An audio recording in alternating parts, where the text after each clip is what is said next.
All right. Welcome into the Rant, live from the Kelly Moore Memorial Studios in the beautiful E Gallery in Dallas's fantastic design district. I am Pugs Moran. We do this every Monday through Friday, round about the noon hour. That's what we're going to say. We're going to be inside the noon hour. Typically, I try to start the show around noon, 12 o'clock. Every day for 3 years, pretty much held to that.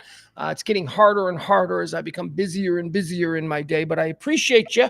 Appreciate you hanging out. Appreciate you being there whenever we do go live with all the day's news, events, trends, headlines. It's not a news show. This isn't a news show. If you don't know what this is, it's not a news show. What it is it's me just sitting here venting on all of the things that are happening in the world today.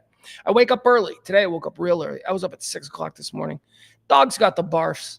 Dog's got the barfs. And I woke up to this. And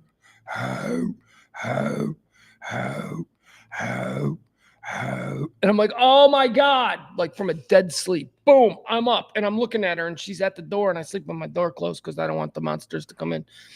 And she's at the door and she's going, and I'm like, okay. So, and she's 110 pounds, right? I can't just pick her up and run around the stairs. So I open the door and she doesn't really put two and two together where, you're supposed to puke outside. She's like, look, man, I'm going through something. I'm working this up. It's just going to go where it's going to go. And I'm like, no. So I start pushing her from the back. I have this little stick and I'm like hitting her in the butt to make her move. And she's going, arr, arr. Long story short, she made it. I ended up walking her. She never puked. She never puked. Unless, and I haven't really looked around. No, I know where she was. No, she didn't puke enough. So I don't know. I took her for her typical, she goes for a walk at 8:15. Because that's when we live across the street from a school. So that's when all the kids are done and she's not going crazy with the kids and the buses and all that. So 8:15 is typically when we take her for a walk. She got an early walk today and I was up, made my coffee. I've been up ever since. Had a meeting. So it was, I had a thing at 10:30. So I was up in what do they call that place right next to Dallas? Addison. That's right. Had a meeting earlier today up there. Maybe it was Farmers Branch. I don't know. But that's the reason for the delay in today's show. I do appreciate you indulging me. Holiday week, no show Thursday, of course not. I've got to watch my Bears. It's going to be the Bears game on Thursday on Thanksgiving against the Detroit Lions. That's how some people say it, not me, but I thought I'd try and be inclusive. Thursday's game against the Detroit Lions is going to go one of two ways. It is either going to be an absolute explosion where the Detroit Lions decide they're going to show America exactly why they're going to win the Super Bowl this year. They're either going to do that and they're going to put up 50 again like they've been wont to do, or the Bears are going to beat them because Bears beat them twice last year. I know the record only said they beat them once. They beat them twice. Don't kid yourself. They beat them twice. One time we blew them out. We beat them by a lot. which in my mind, it was a blowout. In reality, maybe 11 points, but that's surprising when you're the worst team in the league playing one of the best teams in the league. Anyway, my point is this. It's a division game. They play each other tough. I don't know what to expect. It's going to go one of two ways. Detroit blowout or a Bears win where they shock everyone. There you go. Cowboys games, Cowboys, Giants. That's going to be a Cowboy win. That's easy. That's easy pickings for the Cowboys. Thursday's going to be easy for them. The Giants are, good Lord. Do you remember how bad the New York Jets were? The Jets are still awful, but remember how rotten they were earlier in the season? And did you ever think the Jets would be the good team in town? Because they are. The Giants are awful. That's not saying much. They're both awful, but still, it's crazy. So the Cowboys are going to get a win. We're going to talk about Thanksgiving on today's show. It's what we do. We talk about all the things that people are talking about. It's talk radio. Talk radio the way talk radio is supposed to be done, without politics, without sports everywhere. Just people talking. You, me, not politics. We're not talking about the crazy 15% of people on the right or the crazy 15 on the left. It's us, the 70 in the middle, the normal people who just like to talk about shit.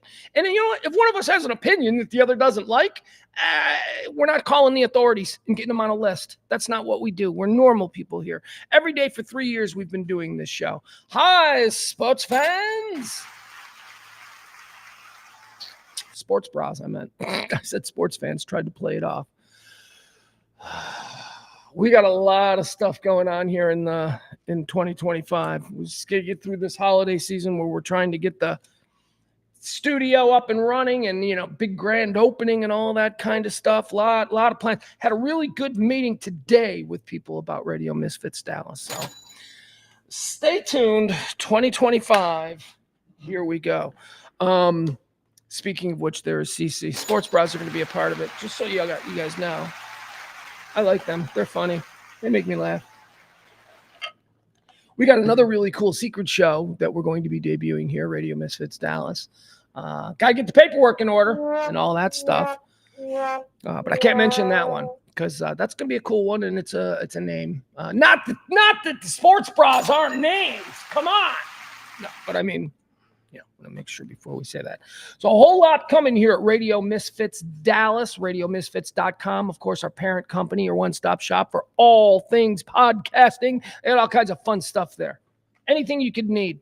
You like wine? They got wine. They do sports stuff. Huh? You like soccer? They got a great soccer show. My favorite, Nick DiGilio, he does a couple of shows. I think he does the Nick DiGilio podcast and the Saturday Night Live one. Coming soon to radiomisfits.com. Soap. That's right. Ed and I are going to be doing our own podcast on the TV show Soap, and I'm so excited because I've really gotten into that show again. Let's see. CC says, funny, the noon game on Thanksgiving was always the nap game. Now it's the other way around.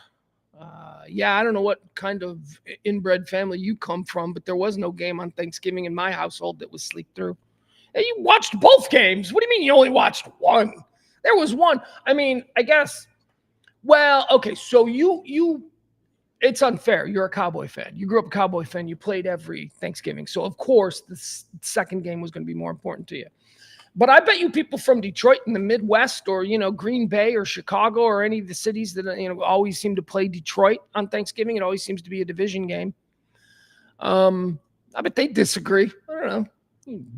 You what do they call that? What do they call that when you can only see the world from where you sit?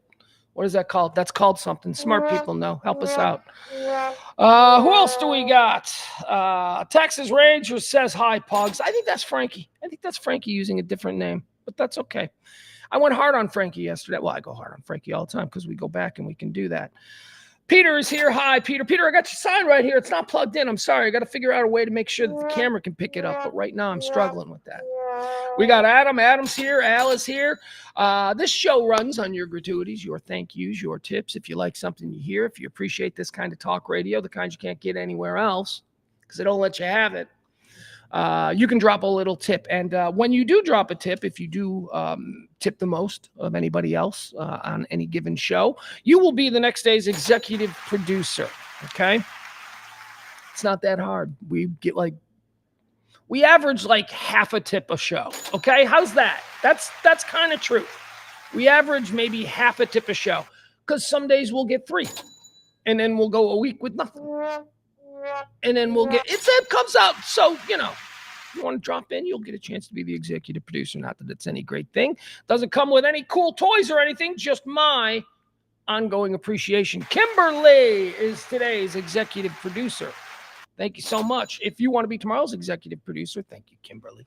All you got to do, drop a little something, like I just said. And if you drop something, you'll probably be the guy. Who wouldn't want to be the executive producer the day before Thanksgiving? Oh, my God. All right. It's enough of that. Show plays out in 4 quarters, and it's performed in a stream of consciousness. That's me. I just start talking. I got no filter. I got no governor.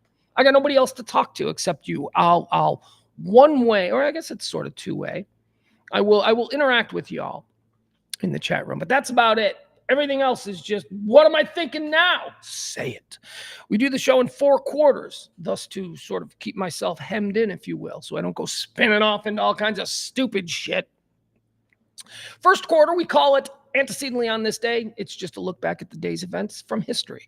Quarter 2, birthdays. You know what that is. Quarter 3, deads. People who died. But then we decide, did they go to heaven or hell? And then quarter 4, of course, that's everything we need to know. Oh, Frankie's here. All right, now Frankie's here. There's Frankie. All right. Thank you, Peter. Yeah, Kim does rock, our executive producer for today's show. All right. Is that it? That's it? We kind of did the small talk. We talked a little football. Had a whole small talk thing I wanted to go on about those bikes. You know, those free bikes are they free? I don't even know. There's no rules. Nobody explained anything to anybody. In Chicago, I think we call them divvy bikes. You know, there's like, we don't want people driving, so the city's going to invest all this money in these. Are they commercial? Are they private? Are they a combination of like tax dollars and private enterprise? I don't know. All I know is that every major city in America got hoodwinked into buying these stupid scooters, and now nobody uses them. You know why nobody uses them? Because nobody wants to jump on something that smells like bum piss, okay? Nobody uses those things. What a dumb, again, with all due respect, as a guy in the middle, you know it was somebody who was upset about the results of the election. Let's put it that way. You know, it was somebody who was recently upset about the events of the election, which could be me, because I'm kind of upset too, you know. But it was somebody like that who went, we should encourage people not to drive their cars anymore because it's bad for the environment. So let's just invest $30 million over 10 or whatever they do. I don't even know how they do it. And they roll. People will love these bikes. They're stupid. They look dumb. They don't look cool. Make them cool. People will buy them or use them. Nobody uses them. Bums, homeless people poop on them. That's what they're good for. Another failed concept by the nanny state to try and make us all better citizens. We drive cars. You gave us cars 100 years ago. We're not going back. Deal with it. You want to make them electric? Okay, that's fine. There's a compromise. Now we're on to something. But we ain't riding no bum piss bikes. What do you say we get started? It is the rant for the 26th day of November, year of our Lord 2024. What do we got? 331 days have already passed by. 331 days passed. 35 days remain until the end of the year. Happy New Year's. Let's do quarter one. We call it antecedently on this day. Antecedently on this day. Why did I say it twice? I don't know, because I was burping. Let's see here. Adam Rain is in the chat room talking shit. He says, well, personally, I enjoy and champion bum piss. Okay, what? Hey, man, to each his own. God love you, Adam. To each his own. Not for me. See, now we're having a discourse that America can be proud of. He goes on to say, I didn't step foot in one car my entire 6 days in Chicago. I used the bus, divvy, walking, and the L. Well, yeah, you can do. I mean, a lot of people in Chicago don't even have cars. I think there's a guy in the chat room above you right now who currently doesn't have a car. I mean, most people, he lives in like a cool-ass penthouse apartment and doesn't really need it because he can, Uber or whatever. Some divvy bikes are electric bikes, says Adam. Electric bikes, that's like a whole thing now, man. The neighborhood I live in, every kid has an electric bike. And that's a cute way of branding them. Hey, Mom, it's just an electric bike. It's good for the environment, and it's a bike. No, it's not. They're motorcycles. There are kids on electric motorcycles whizzing all around my neighborhood. And these things are like $1,000. These things are, I know, because I know a dude. Okay, stop protecting him. E's got like 5 electric bikes. And E's son, who is, 10 or 11 years, he's got a bike that looks like something that Evel Knievel would have jumped beer trucks in. It is the coolest electric bike, and it is black, and it's tough, and it looks like something out of Mad Max, and it's got a motor, I think it's, what are they, a generator? And it's an electric bike. Electric bikes, man, they're kind of cool. Although, I'm telling you, the kids in my neighborhood, do you remember when we used to pedal our bikes? Do you remember when we were pedaling down the roads? Do you remember when you were a kid and you were pedaling your bike and you going as fast as you could and you were booking? And then you got to a point where you were just like, man, I need to back off this right now because I'm getting a little unstable. And when the bike starts going like that, you're going nuts. These kids on these electric bikes are doing that speed every time without any, and just whizzing by. I'm like, that's a fucking motorcycle, man. And that's a 9-year-old on it. It's crazy. Adam says, I own an electric bike, but it's literally just a pedal assist. I can use it on full battery power, but only goes 10 miles or so and tops out at 20. Yeah, that ain't these electric bikes. These kids' electric bikes are nuts. All right, what do you say we get started? Antecedently on this day, here we go. These are some events that have helped shape our understanding of what this day has represented in the past. Antecedently on this day, in the year 1778, the Hawaiian Islands. Captain James Cook becomes the first European to visit Maui. We're just going to move on. I can't believe I shit the bed on that one. How did I say visit Maui? That's antecedently on this day in 1789, a National Thanksgiving Day is observed in the United States as proclaimed by President George Washington at the request of Congress. Congress said, George, we're all pretty thankful things worked out the way they did. And we were wondering if maybe you could make some kind of national declaration. And I don't know, man, maybe we could all sit down and eat ham. I'm sure they didn't have all the bugs worked out. I'm sure like over the years, things got added. Like that Pilgrim story, I'm sure is bullshit. You know, the Pilgrims, we sat down with that. Oh my God, it just reeks of mythology. There's no way that's true. George Washington on this day. See, the origin of Thanksgiving is this day, George Washington going, all right, it wasn't like pilgrims and Indians and maize. Stories. Just all like children. Once I was a child and I thought as childs do. What is that saying? And then I became a man and I still think as a child. Whatever, I don't know. Antecedently on this day in the year 1863, President Abraham Lincoln proclaims November the 26th as the National Thanksgiving Day to be celebrated annually on the final Thursday of November. And then it goes into the whole, remember, Roosevelt like changed it. Like Lincoln was like, it's going to be the last Thursday. And it was that way for like, I don't know, 50, 60 years. And then Roosevelt gets in and Roosevelt is like, we're going to do a new thing. We're going to move it back a week. It was because he was trying to stimulate the economy. He wanted an extra week of Christmas shopping. Pretty smart. Don't know if it worked, but they ended up moving it back. Antecedently on this day, 1917, the National Hockey League is formed with the here. Okay, so the original. This is going to hurt some Blackhawks fans because you're not included, but this is what the national original 6. Yeah, well, apparently the National Hockey League only recognizes 5. Okay, so if the Blackhawks were added to this, it wasn't on day one. I'm injuring myself. As a Blackhawk guy. The National Hockey League is formed on this day with the Montreal Canadiens, Montreal Wanderers, the Ottawa Senators, the Quebec Bulldogs, and the Toronto Arenas. I don't see any Bruins. I don't see any. Is there Maple Leafs? No. See, Canadians. I don't know. I don't know enough about that history. I walk into enough bars in Chicago that claim the Blackhawks are original 6. Here we go. 1917. They ain't mentioned. Okay? They ain't mentioned. Antecedently on this day in 1942, Casablanca, the movie starring Humphrey Bogart and Ingrid Bergman, premieres in New York City. Okay.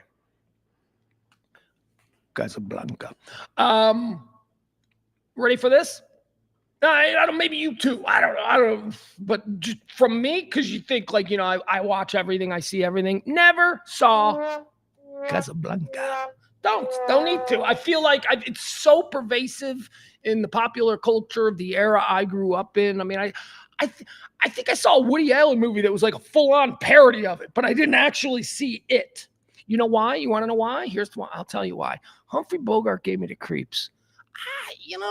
Look, there's a lot of icons in this country that I think are not deserving of icon status. Okay, so Cane Mutiny is a great movie. Strawberries, great movie, right? And okay, so that's the Bogart. That's the only Bogart. Every other time I've seen Bogart in a movie, I've been like, this guy can't act. This guy is not a good actor. By today's standards, Humphrey Bogart is not a good actor. Well, Pugs, it was different. Okay, it was different. So, but I am, for the sake of this argument, I'm acknowledging that it's different. I'm glad that you do as well. I am saying that it's different in that people today can act better. than they did back then. Yeah, you're still going to pretend Humphrey Bogart is like this great thing. Never saw Casablanca. Number one. Number two, what is it? The rankings of the greatest films ever made. Never saw it. Number three. Number four, it's top five, right? Top five is always some combination of Citizen Kane, Godfather, Casablanca, Gone with the Wind, Treasure of the Sierra Madre, Maltese. I don't know what else. Aren't those all Bogart films? All right. Where's Goonies come in? That's when I get interested in that list. Where does Goonies clock? 27? All right. I'm interested now. Antecedently on this day, year of our Lord, 1977, an unidentified hijacker named Vrillon. All right, let me start this over. On this day in 1977, antecedently, if you will, an unidentified hijacker named Vrillon claimed to be a representative of the Ashtar Galactic Command. Vrillon, on this day, takes over Britain's Southern television for 6 minutes, starting at 5:12 p.m. So this is one of these TV hacking things. This one happened in 77.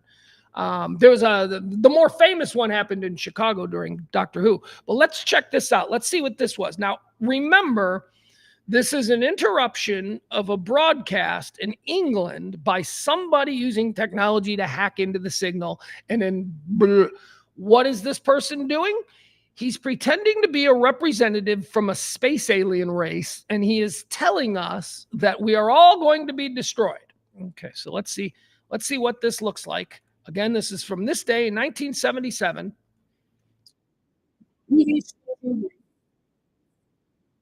Oh, no, I'm sorry, not BBC. Easy enough. Hold on, let's check this out. All right, here we go. Again, this isn't BBC. This is like British Southern, whatever. Who cares? Doesn't matter. Don't get bogged down, asshole. Here we go. Nationalist leader Bishop Abel Muzorewa has accepted Mr. Smith's offer to negotiate an internal settlement based on one man, one vote. But, he says, there are conditions. These include stopping the execution of all captured prisoners of war, allowing Giro to take part in negotiations, being arrested. In Australia, Mr. Kerry Packer's cricketers are still pleading to buy yesterday's High Court decision, which lifts the ban on them playing in Test matches. This is the voice of Rant, representative of the Ashtar Galactic Command, speaking to you. For many years you have seen us as lights in the skies. We speak to you now, you Celestian, as we have done to your brothers and sisters all over this, your planet Earth.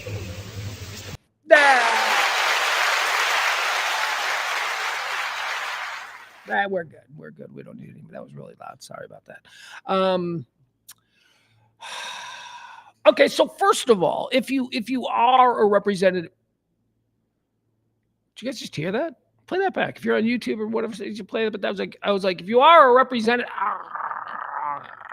it was like a representative from a galactic.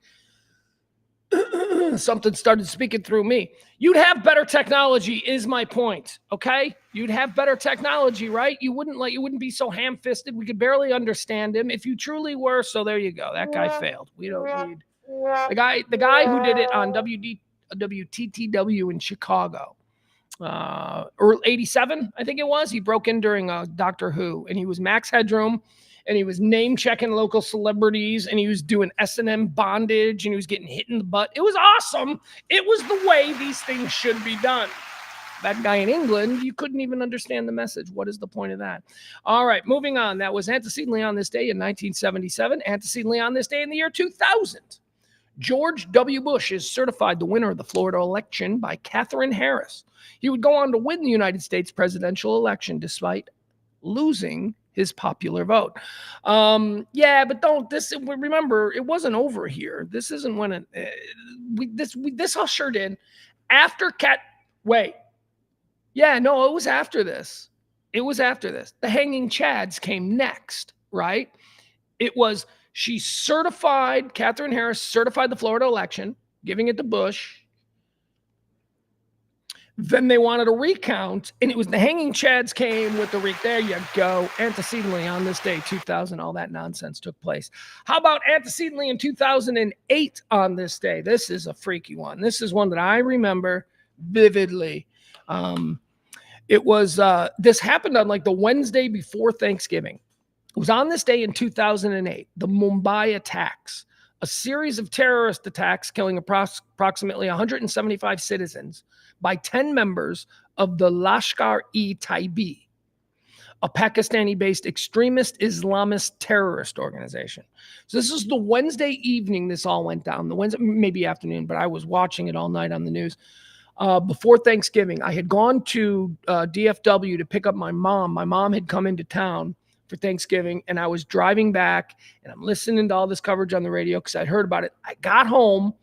My mom comes in. Remember, your mom comes in for Thanksgiving. And I remember just ignoring everyone. I just went into a room, and I watched the coverage of this attack as it played out on live TV. Essentially, what happened, and now, I mean, I've been through all kinds of YouTube holes on this. I've seen all the footage. I mean, there's all kinds of security cam now where you can see it happening. 10 dudes took down and paralyzed an entire major city by attacking it at the same time in different places. They came into the port on rubber boats. They attacked a hotel. First, 2 of them went into a hotel and just started slaying everybody. Another guy got in a cab and went to the other side of town and then blew up a sports arena. And then another guy went and took hostages in it was crazy. And you're watching this play out in real time on Thanksgiving. I'm like, my God. Well, they don't have Thanksgiving, so nothing was ruined for them. But for me as an American, I'm like, Jesus. Talk about the kinds of things, the reminders, the well-timed reminders that make you happy to be born here in this country that we seem to do nothing but complain about. On this day in 2008, craziness, scariness in Mumbai. That's going to do it for antecedently on this day. Let's get into birthdays. Let's talk about some people celebrating a birthday today, and then let's me, collectively, decide whether or not we wish them a happy birthday. Are they cool, or do they suck? Born on this day in 1895, happy birthday to Bill W. Bill W. Bill W., America's first drunk. We didn't have alcoholics before Bill W. We just had... wait, okay. Bill W. didn't invent alcoholism. Okay. Get that out of my head. That's a stupid person thought. Bill W. Formed Alcoholics Anonymous. But Bill W. is listed here. Does he have a real name? Like, can I search him? Does he have a real name? Oh, yeah, he does. There you go. All right. Yeah, well, William Griffith Wilson. We know all about him now, so there you go. Good for him. All right. America's favorite drunk, Bill W., born on this day in 1895. Born on this day in 1933, American/Canadian singer and actor, ladies and gentlemen, Robert Goulet. Robert Goulet. All right, Goulet, I don't know what Goulet is just a lounge singer from like the 50s, 60s, right? 70s maybe. Your grandparents probably dug him. I'm sure he had talent. I'm sure he could sing and all that stuff. But by today's standards of what we consider to be, entertainment, it wasn't Bob Goulet. Here's the only thing I know about Bob Goulet. Elvis hated him. Elvis.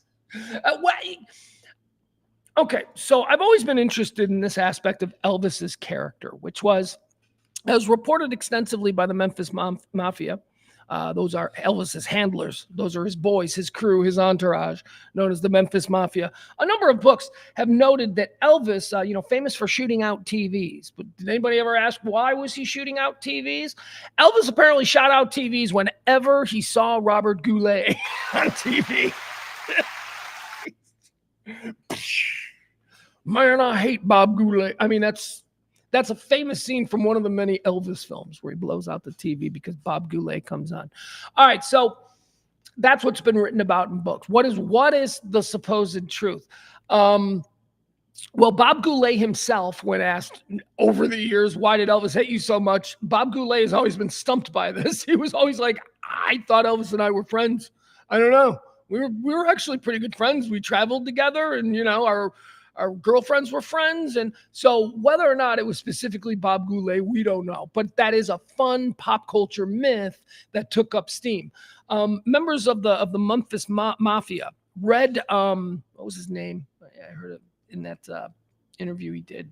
What, Red, something, I don't know, one of, Red West, Elvis's best friend. Okay, so his guy, Sonny Red, man, bring the car around, get the girls. That was Sonny Red. Red West also said that Elvis liked Robert Goulet and that it wasn't so much Robert Goulet on television as Elvis just liked shooting televisions. So there you have it. Robert Goulet, born on this day in 1933, born on this day in 1938. Here's another one of these guys from back then, a Gen X guy who we all saw. He was a superstar. When I was 8 years old, dude was a superstar. It was easy to be superstars. But no, in fairness, he is the first impressionist that I have ever, been exposed to. A little kid. Apparently all the old people loved him. Ladies and gentlemen, happy birthday, Rich Little. Rich Little.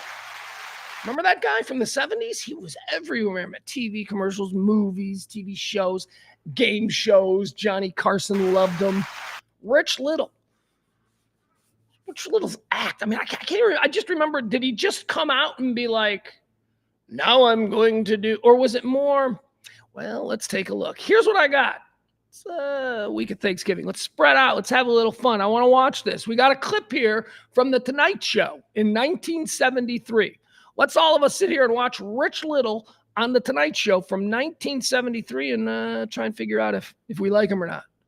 I don't remember. I mean, I just remember he was funny, but I didn't, what's he doing? He's up there doing George Jessel impressions. I don't know who George Jessel is, right? Half of his shit, he's like, now I'm going to do Robert Mason having a conversation with Sterling Hawthorne. It's like, we don't know these people. These people died in the 30s, man. Why are you doing imitations of them? Anyway, let's check this out. It's Rich Little from The Tonight Show in 1973. I haven't seen this clip yet, so I wanted to, watch it with you guys. I used to watch this show every night. We all did, right? I mean, it was the only thing on. There was nothing on at 10:30. There was nothing on at 10:30. What was on at 10:30? Nothing. The Tonight Show. So we watched. Here we go. Rich Little from The Tonight Show. It's his birthday. Let's see if he's got anything. If we're casting directors and we're seeing him for the first time. Here we go. Let's take the goods and leave the old jackass. Oh. Right out of the box. We got Johnny, man, pinning nails. Just smoking on TV, drinking. Let's check out Johnny's outfit. Johnny, what kind of is he handsome? What's going on with that? Could we pull off today that shirt and tie? I think we could. I think somebody, guys. Well, if you're handsome, let's be honest. If you're handsome, you can pull anything off. But all right, let's go. I like the fashions. Now cut that out. Anyway, Bridge will kill me. I'm doing his act before he gets out here, like I could do his act.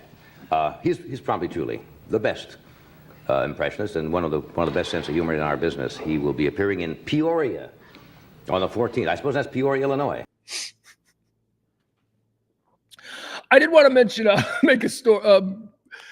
So like a year, man, it was probably 2 years ago because we were still over. Okay, so we were, I was showing my kid clips of Johnny. Oh, no, I know when it was. It was when he discovered Conan O'Brien. He became a huge Conan O'Brien overnight, and I was so proud. And I was like, dude, that's cool. What do you like about him? He's like, he's got the most unique sense of humor. I go, thank you for recognizing it. That's it, right? Conan, there's something different going on there. And you either connect with it and think he's the funniest person on the planet, or you're like, that guy's stupid. It's either one. But I connected with Conan, and then my kid, he's like, man, Conan's funny. I go, yeah, I know he is. So it was after that I showed him Letterman, and he thought Letterman was funny. We were watching a whole bunch of stuff like his Velcro Man and Alka-Seltzer thing. And I'm like, see, all of those YouTube kids, it all started before. And he's like, oh, that's interesting. I showed him Carson. I showed my kids some clips of Carson. Unfortunately, I showed him Karnak. Because I'm like, okay, so I got to show Johnny Carson. I showed my 14-year-old in 2023, Johnny Carson Karnak, and asked him to review it. And he's like, Dad, that guy sucks. And I'm like, oh, man. Anyway, let's continue. Here we go. Rich Little. It's his birthday on The Tonight Show. We're watching. Is it not? And in Pine Knob, do you know where Pine Knob is? Yes, I do. Where? Pine Knob is in right on the Whoa! Okay. All right. So apparently Ed McMahon was off sleeping it off somewhere on this episode. So they got to have Doc Severinsen, the leader of the band. He's got to come sit there. Can we make mention of Doc Severinsen's outfit? Okay. I just want to make something perfectly clear. Okay, let's make this perfect. That's crazy. We look at that outfit in 2024 and we go, man, the 70s were nuts, man. Look at him. No, man. No, look, the 70s were nuts. But Doc Severinsen, that was weird for 1973, okay? Doc Severinsen's whole bit was that he dressed weird. Doc does not represent the average person on the street. So he's always been a little bit weird. outskirts of Detroit. You're right. Pine Knob, Michigan, from the 17th to the 21st. Would you welcome, please, our good friend, Rich Little.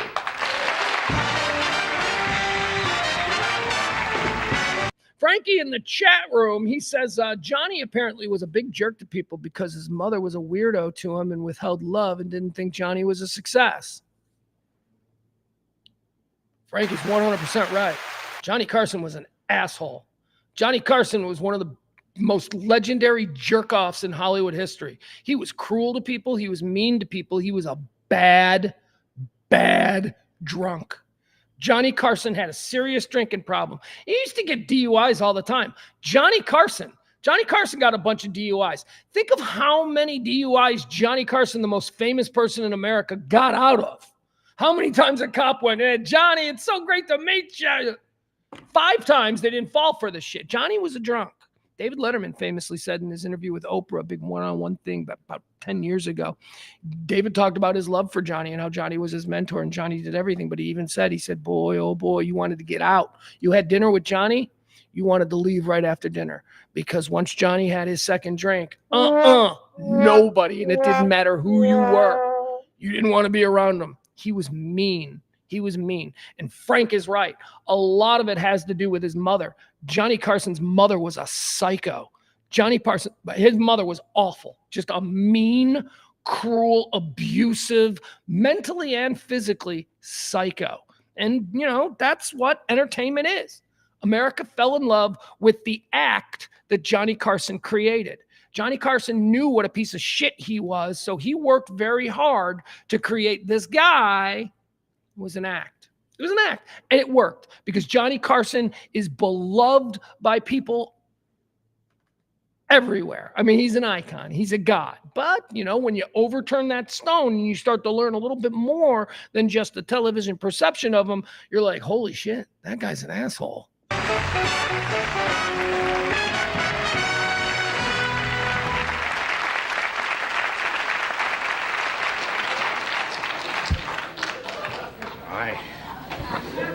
I tried to run the Tonight Show properly, but they fought me at every turn. If Johnny wants to run around doing lousy impressions of me, take Doc's outfit. Defective equipment, no more, no less. They encouraged the crew to scoff at Tommy Newsom and tell him he had a great personality. I don't have a clue what is he doing here? Is that how he really talks? Is he doing? Okay, obviously. I know it's Bogart, but my God. Was Bogart still relevant in 1973?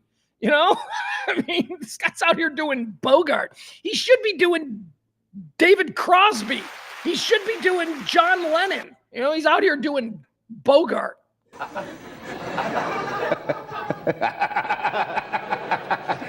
You do that so good. We got on a kick last night because Robert Blake was on the show. Who's a magnificent guest, a very outspoken. Noted wife killer, Robert Blake. He's a great guy. We hang out all the time. Got a lot in common, Robert Blake and me, said Johnny in 1973.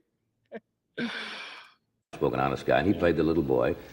that came up and sold Bogart the lottery ticket in Treasure of the Sierra I Madre. did not know that. No, I didn't either until last night. So all of a sudden we got on doing all the All right. You know what? I didn't want to. I thought maybe there'd be something funny here with Rich Little. It's his birthday. We just tell him go kick rocks. Rich Little, born on this day in 1938. Born on this day in 1945. The great John McVie. Fleetwood Mac. Oh man, they're a great band. Moving on. Born on this day. He's the Mac. John McVie, born on this day in 1945. He's the Mac in Fleetwood Mac. The Fleetwood is Mick Fleetwood. The Mac is John McVie. Fleetwood Mac.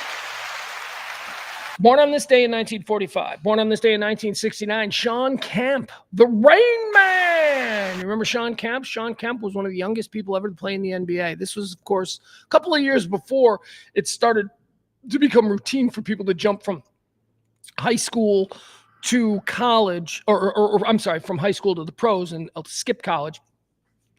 Sean Kemp didn't exactly do that. Sean Kemp, I think he had a cup of coffee for like a game at Kentucky, and then he didn't he steal. His deal was he stole something from Eddie Sutton, like the coach. Like Sean Kemp at Kentucky as an 18, 17-year-old kid stole something from Coach Eddie Sutton. And Sutton was like, get the fuck out of here. And so he ended up junior college, blah, blah, blah. Ended up with the Supersonics, drafted number 6 overall, I think. He was a top 10. I know that. A great career. I mean, Sean Kemp was awesome, man. There was a time, if you enjoyed basketball of that era, Sean Kemp was one of the most exciting, intimidating players in the league. He also had like 50 kids with like 88 women. Is that possible? 50 kids with 88 women? I don't know if that's how it works. He was one of those deals, though. Like when he came into the league at 20, he was already like, I got 6 kids. It's just I don't know how that happens. How can you be that You just keep having kids? Like that's not a problem? Like in his community, in Sean Kemp's community, when he was impregnating girls in high school and then in college, was it like, well, if you have a baby, no big deal? I mean, it turned out not to be no big deal at all. He was ultimately right because he would go on to be a millionaire. Sean Kemp, those kids were all taken care of. But still, that seems... Happy birthday. There you go. Happy birthday, Sean Kemp. Born on this day in 1969. Born on this day in 1973. One of our clones. They tell us it's his birthday. It's not really his birthday. Today is the birthday of an actor who's a clone. He's just another one. Born on this day in 1973, so they say. Peter Fasinelli. Do you know who Peter Fasinelli is? Peter Fasinelli is an actor. You've seen him in a whole bunch of movies. And at first, when you see him, you say, oh, I didn't know Tom Cruise was in this. And then you're like, oh, wait, that's not Tom Cruise. This dude's a Tom Cruise clone, Peter Fasinelli. Check him out. Here you go. He looks exactly like Tom Cruise. Let's see if we can get this up for you. Every time I see him, I'm like, it's not Tom Cruise. Wait, is that? Here you go. Look at this guy. Look at him. That's him on the right. No, I'm kidding. That's him on the left. Peter Fasinelli. And that's Tom Cruise on the right. And that's not even like the best side-by-side of them where they look exactly the same. Who are those two? Oh, more clones. Oh, wait. Did I stumble onto a clone thing? Hold on. Who is that? Tom Cruise or Peter Fasinelli? That's Peter Fasinelli. He looks just like Tom Cruise. At least that's what I say. All right. Happy birthday, Peter Fasinelli. Born on this day in 1973. Born on this day in 1990, Rita Ora. All right. I don't know who that is. I mean, she's a singer, right? I don't know any of her music. She hot? Should I know her for that? I can't help you. All right, guys. Quarter 3 is now upon us. This is where we like to do our deads. These are people who've passed away on this day. We open up the life's resume and we decide based on our understanding of their contributions and withdrawals from better society. Where'd they go? Heaven or hell? Dead on this day in 1943, Edward O'Hare. Edward O'Hare. He was an American lieutenant and a pilot. He is who O'Hare Airport is named after. O'Hare Airport in Chicago. And curiously, he died in a plane crash, which I always thought was a strange person to name an airport after, somebody who died in a plane crash. But okay, I also have the thought, I used to drive down 635 here in Dallas, 635 approaching 35. If you're heading like towards the airport or something from the high five, whatever, I don't know where you're going. It's none of my business. But if you're heading down 635, there's the Deadman Hospital. Do you guys remember the Deadman Hospital? I mean, it was Deadman, but still, the Deadman family shows up and says, we want to put money into a hospital. You say, nah, let's not do a hospital. Let's do a park. Can we do a high school? Deadman High School? I don't even like that, to be honest. That's just bad vibes. Where are we going to put O'Hare? He died in an airplane crash. So, and no, wait, he's a war hero. We're putting him in heaven because American flag and whatnot. He's a war hero. We're putting him in heaven. Dead on this day in 2021, Stephen Sondheim.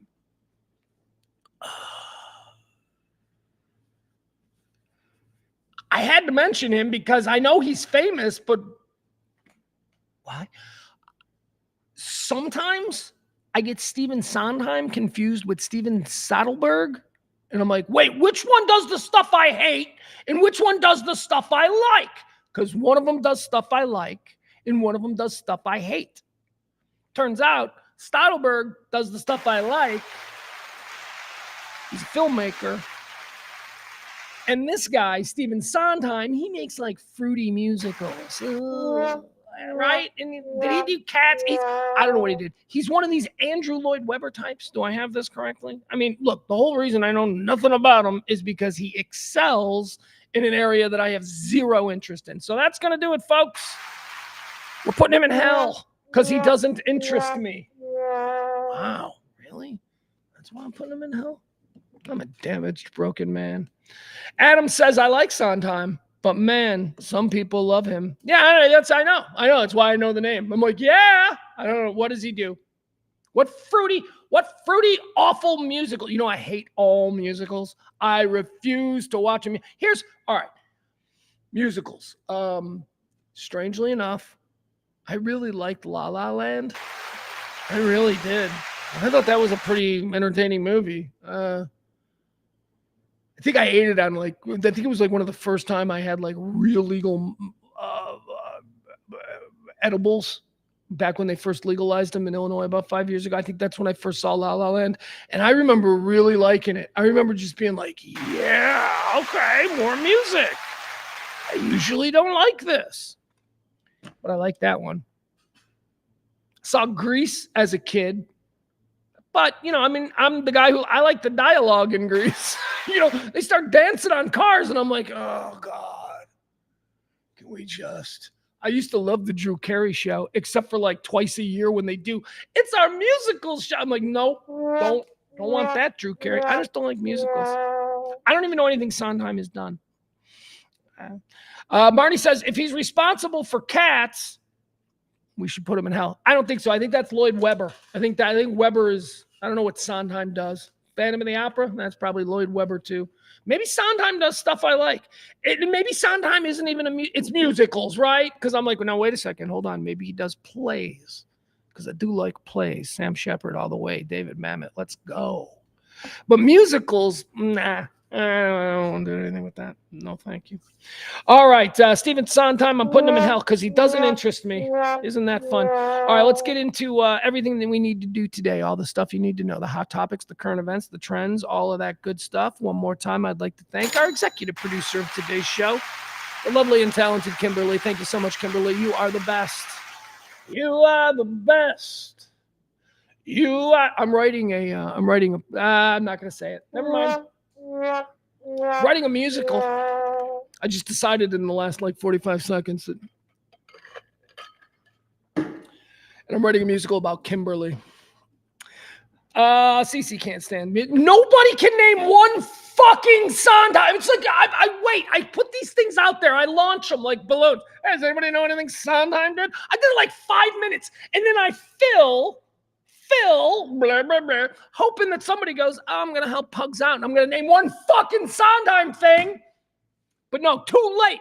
We're moving on. Adam, I happen to like Sondheim.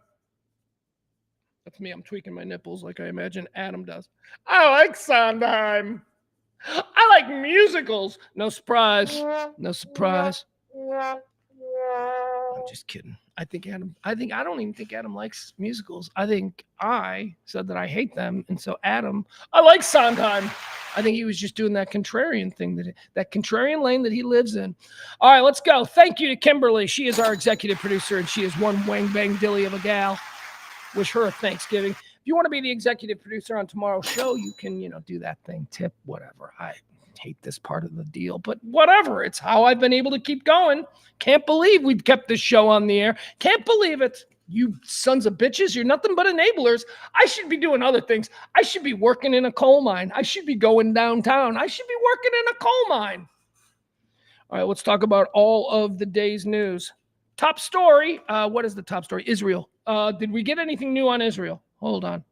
That was the big story this morning. Big doings happening in Israel. Let me see. Come on, give me some breaking Israel news. The Israeli War Cabinet is seriously? This one's not even going to give me any updates. All right. Breaking news. I just want to make sure I give you the absolute latest. All right, live updates. So this morning, Israel just started kicking the teeth in of Beirut. It was amazing. I watched it happen. Remember, I told you I was up early because the dog was, the dog was sick, so I was up early. And I don't know, it was about 9 o'clock, 8:30 maybe is when I think it started, maybe even earlier than that.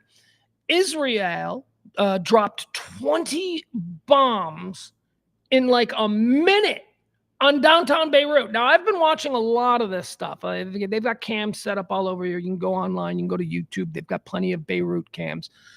And I've been watching these things for weeks now as these have been going on. And you get really excited when you're watching for a half hour and you see 3 explosions. They dropped 20.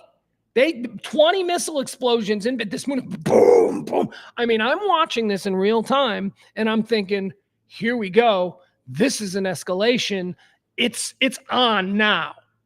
And then within a half hour of that, breaking news. The Israeli War Cabinet is meeting, blah, blah, blah. They're going to accept a ceasefire. What is it? A 60-day ceasefire. So we're on the verge of whatever that is. Let me see the latest. Let me refresh here. The Israeli Prime Minister announced he will recommend a proposal for a ceasefire with Hezbollah to his cabinet. All right, that's the latest, right?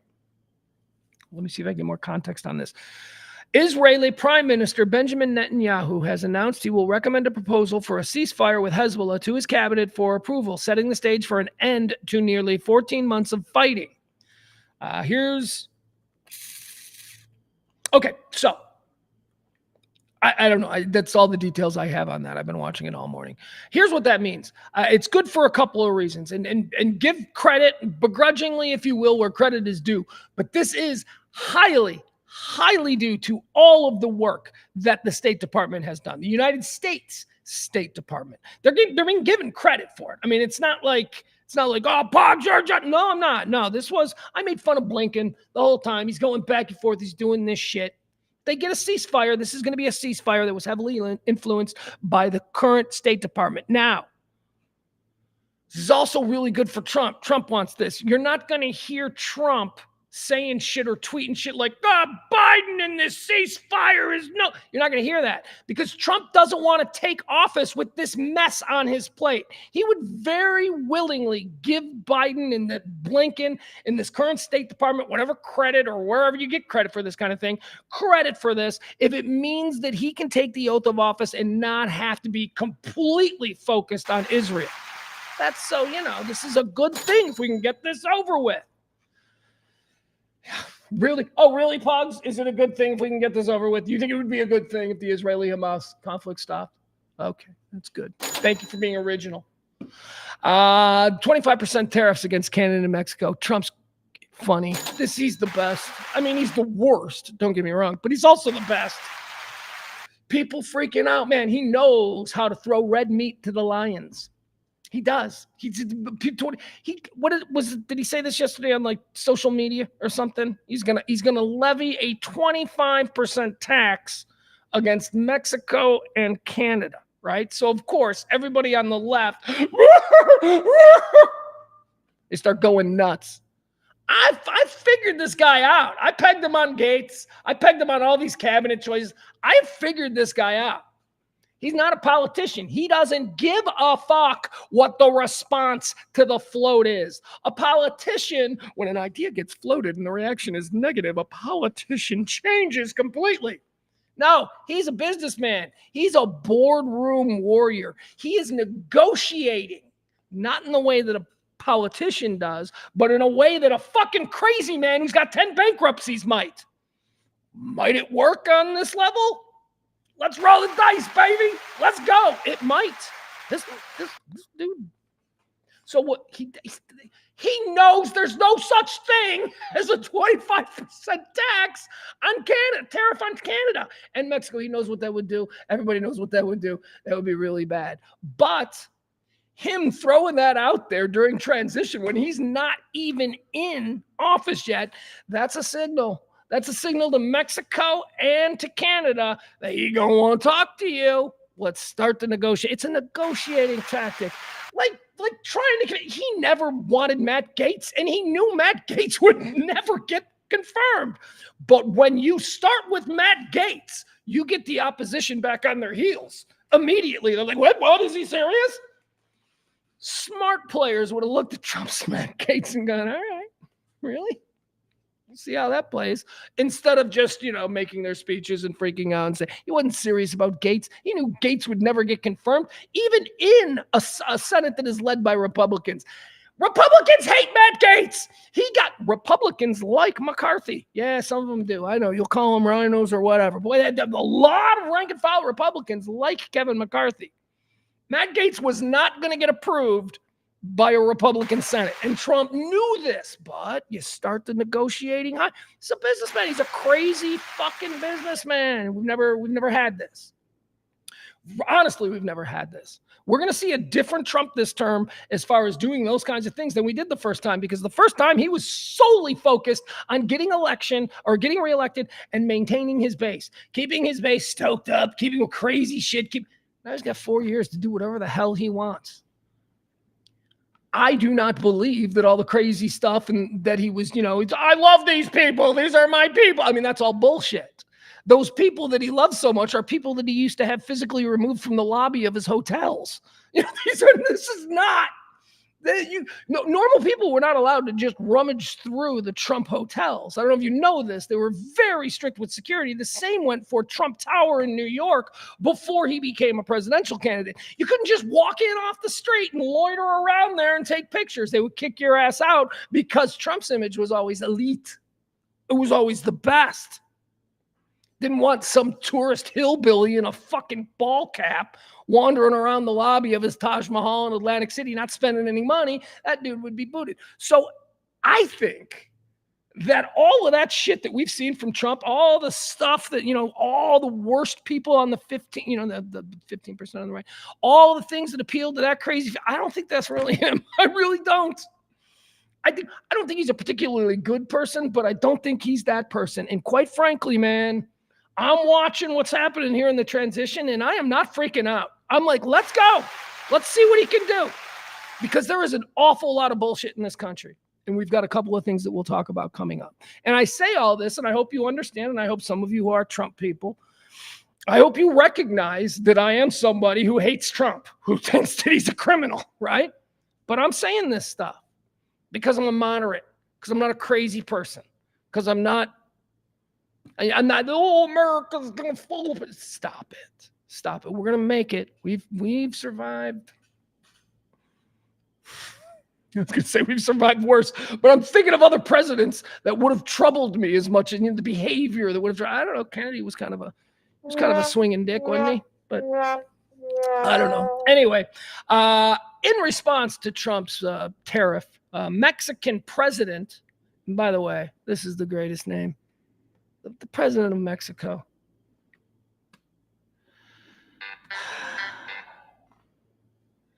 President of Mexico's name is Claudia Sheinbaum. What? Claudia Sheinbaum?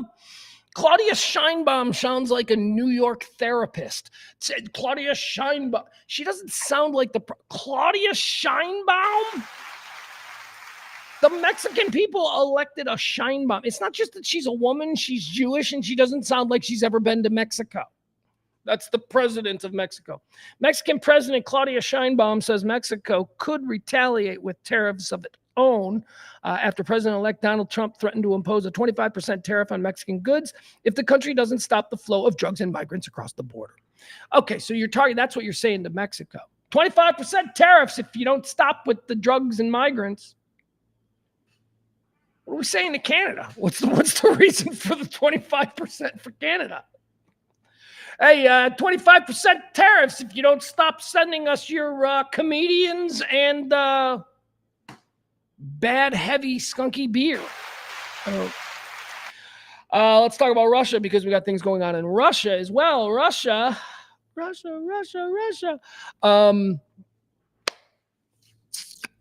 What's happening in Russia, what's happening between Russia and Ukraine in the past 72 hours is what I've been calling for 2 weeks. I want the European countries to get involved. Before anybody starts talking about, American soldiers under a NATO flag going over to the Ukraine, I want to see those people. I want to see the chips in from England. I want to see the chips in from Germany. I want to see the chips in from Poland. I want to see the chips in from all of France. I want to see the chips in from Europe to handle this problem. You want toys? Fine. We're friends with France and NATO. You can use you do that. I don't want any Americans going on over there. I don't want any Americans going on over there until Paris gets nuked. If Paris gets nuked, okay, now we got to get involved. But we're starting to see it.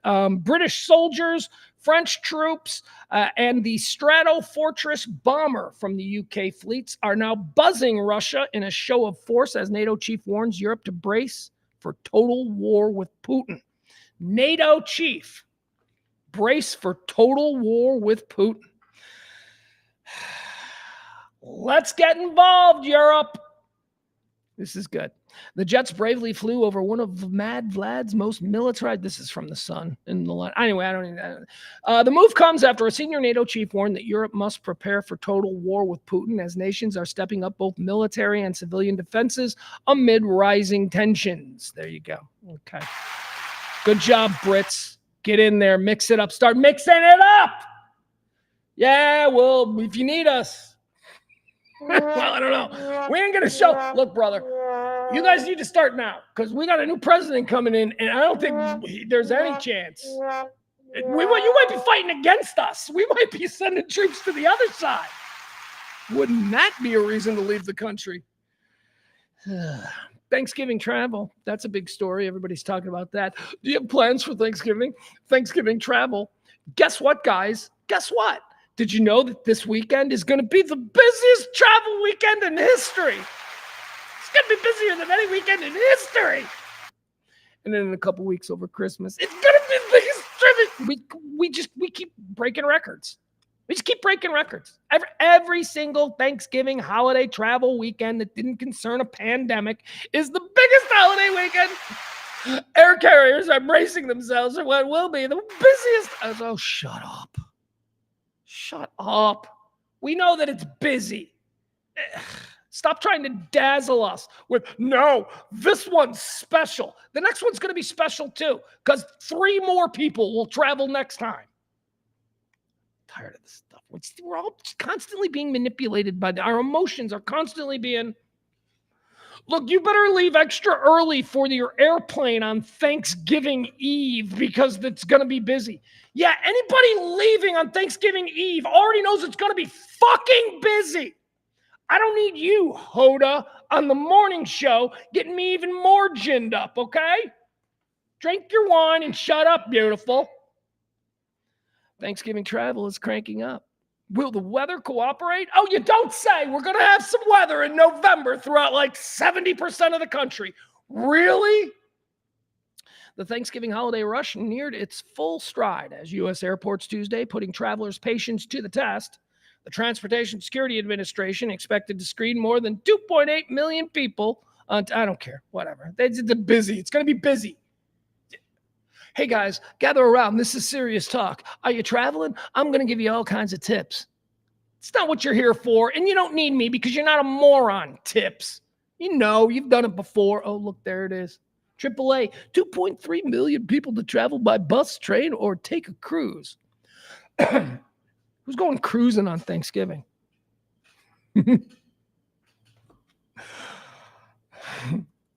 I had a gay uncle joke there that I almost went with, but I decided, nah. And also, if I'm being truthful, I couldn't word it properly to get it out. But the premise, who's going cruising on Thanksgiving? Your gay uncle. See, there's more that needs to be worked into that thing. Oh, fudge. I got to talk about this now. Oh, my God. Okay, we need to bring this up because we talked about it last week. And April put this on my plate. I had fallen off this story because there had been absolutely no news. A couple of weeks ago, I brought you the story of Hana Kobayashi, the Hawaiian girl, beautiful girl, who was going to visit her aunt in New York City. So she flew from Hawaii to LAX. She got off the plane at LAX. Video show her getting off the plane, and then she disappeared. She went missing. I also told you about how it was a weird situation because her boyfriend, her ex-boyfriend, was also on the plane where she was last seen. However, that boyfriend, he just continued on to New York. They had bought the trip together. You see, they were a couple, and then they broke up, and they both decided to go. So there was some speculation that she didn't know that her boyfriend was still going to be using the ticket. And when she got on the plane in Hawaii and saw him there, that she may have had some kind of a breakdown, and as soon as the plane landed, she got off, and that's speculation. But at any rate, she went missing. She supposedly texted her sister and mother, and they both said it didn't sound like her. And then wasn't there a picture of her? No, she texted that she had gone to some Nike event or something. Anyway, it was a really spooky story because of, well, I mean, you can't help but think, what does this mean, right? What's the probability here? Something we have the luxury of doing because she's not our daughter. When she's your daughter, you don't have the luxury of going, she's probably dead, but unfortunately, we live in the real world. Still hasn't been found. But now we've got another wrinkle to this story that is equally as sad and tragic. Her dad has committed suicide.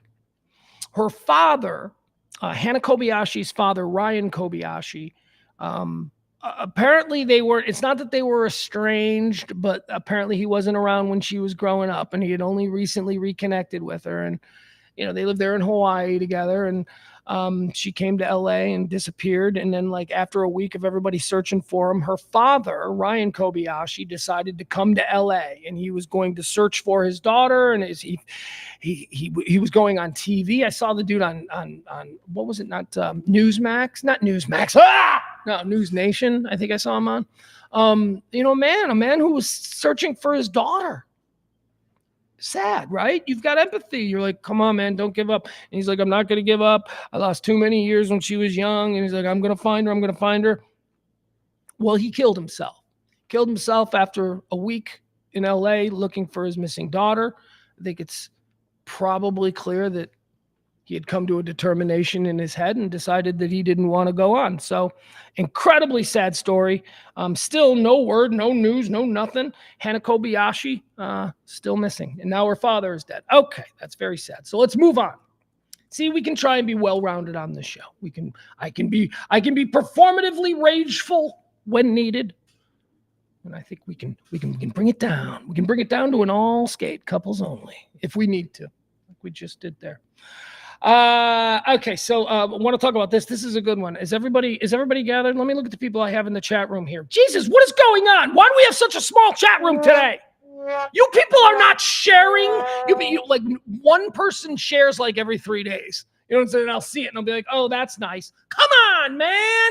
Help the goddamn show out. Like, follow, subscribe, do all that stuff. See what I mean? That was an example of performative ragefulness. On a dime, I can do that. I'm good. I can also bring it down and keep it in check. Why? Therapy. Very good control of my emotions. All right, divorce. Let's talk about divorce. This is an interesting story. I mean, look, the divorce is something that I am familiar with. I had 2 divorces. Neither of them were particularly bad. They were both kind of nice. I think I'm a good guy. I think I have good relationships with both of my ex-wives. They're both incredibly lovely women. I love them both and always will. But things go wrong. Things go wrong in a marriage. My divorces were not bad. I didn't make them bad. Nobody made them bad. If I always looked at it like this, if you marry a good person to start and they know that you're a good person, you guys can work it out.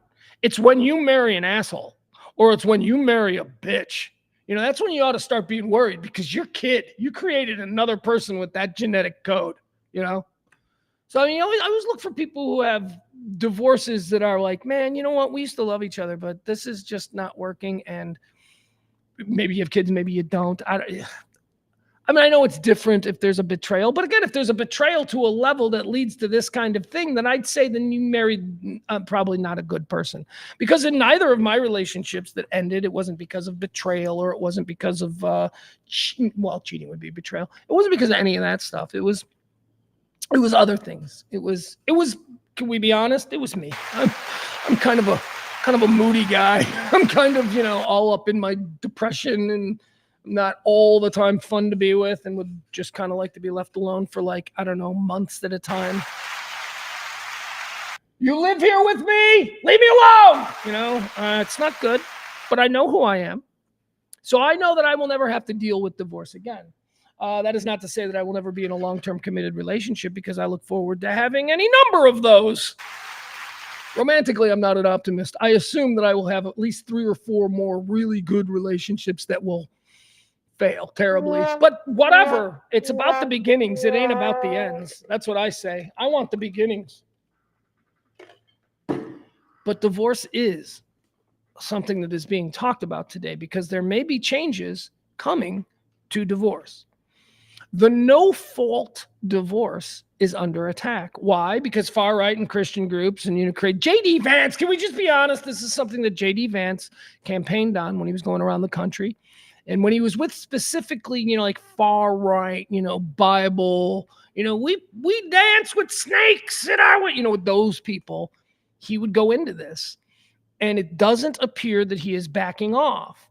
A no-fault divorce, his complaint about the idea of no-fault divorce is, well, one, it's the most common form of divorce in America. It is a form of divorce where nobody assigns blame. It is the kind of divorce where I just kind of described to you, where both people are like, yeah, I'm not going to go after him for all kinds of horrible things, and I don't want there to be a legal decision that he's the reason the marriage, or her, whatever the case may be. No-fault divorces. They most commonly end in, what do they call it? Non-supportive or instability, irreconcilable differences due to insupportability. That's typically what the rubber stamp on a no-fault divorce is. J.D. Vance wants to get rid of it. Or at least that's what he's been saying. And he wants to get rid of it because he doesn't want it to be so easy to get out of a divorce or to get out of a marriage. He doesn't want it. It's just so. No-fault divorces are essentially. Let me read this to you because I don't want to. I want to make sure I have the facts here before I start waxing poetic about my own situation.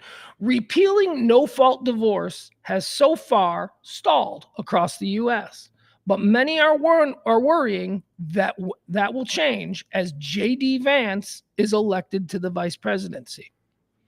Married couples across the U.S. have had access to no-fault divorce for more than 50 years, an option that many call crucial to supporting domestic abuse victims and key to preventing already crowded family courts from drowning in complicated divorce proceedings.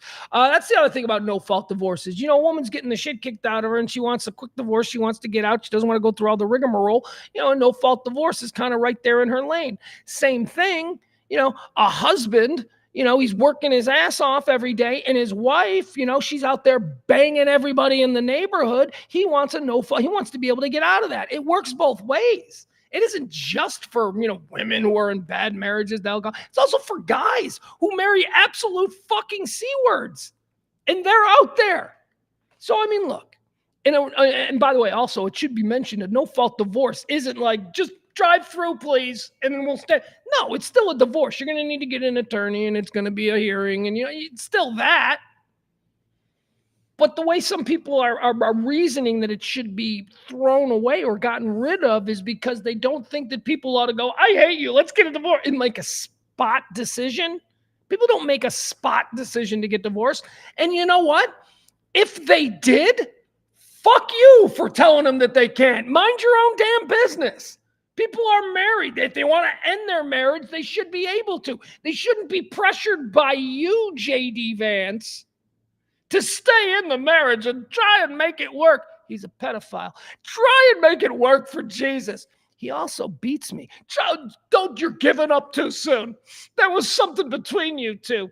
Let me tell you what's going on with J.D. Vance. J.D. Vance is a dork. J.D. Vance was always dork. He was never a cool guy. He was never getting laid. He was probably a virgin in high school. He was a dork. And you know what? J.D. Vance got a kind of hot wife. He really does. And he's rich, and he can probably get chicks, but he'd have to pay for them. But I think he might actually have a wife that likes him. And he realizes that, oh my God, I've never been able to kiss something this pretty. He doesn't want her to leave him. He's like, I'm one of these ugly, dorky guys who totally married over my skis. I want to make it really hard for them to get out. Because as soon as she realizes who she's married to, dumpy, bearded, weird guy.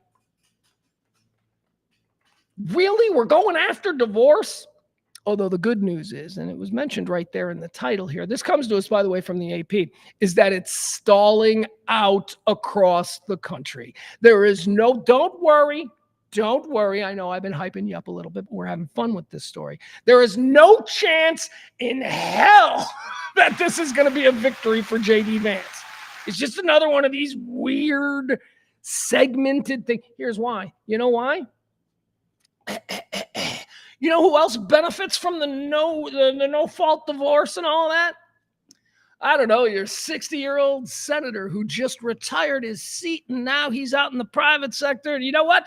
His wife for 40 years is ugly. He wants to get himself a 30-year-old, and he's going to get himself a new wife. Yeah, you're going to stop that guy from being able to do that. You're going to stop that guy from being able to give up on his marriage of 40 years.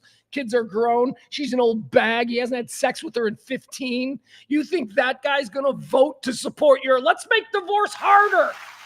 Nobody's going to do that, dude. So anyway, no-fault divorce is a topic of conversation in the hallowed halls of these here United States House of Representatives, as pushed by now Vice President Designate J.D. Vance. How about this one? Okay, so I just took a big shit on J.D. Vance. I'm about to take a big shit on Joe Biden. First of all, didn't even know he was still around. Seriously? He's doing shit? He's doing dumb shit? This is dumb. Here you go. Are you ready? Are you ready for something Joe Biden's going to leave us with as he busts through the door into obscurity? This is a really bad idea. And it won't pull up. Trust me when I tell you. There we go. All right. Joe Biden and the Biden administration is proposing Medicare and Medicaid cover costly weight loss drugs for millions and millions of obese Americans. That's right. Joe Biden wants people to have Ozempic for free.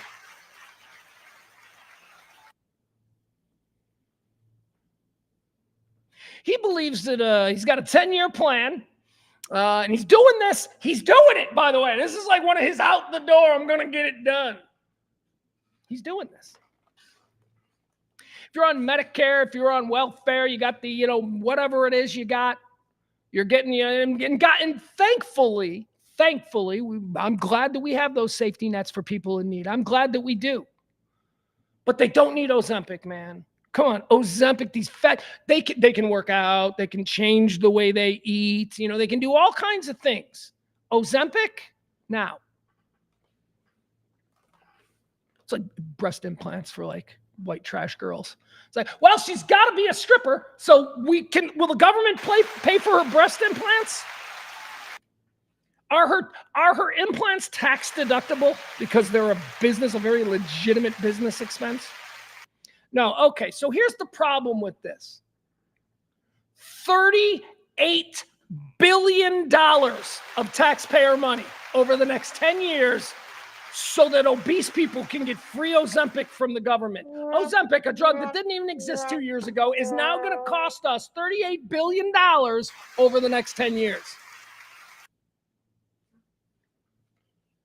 I'm not.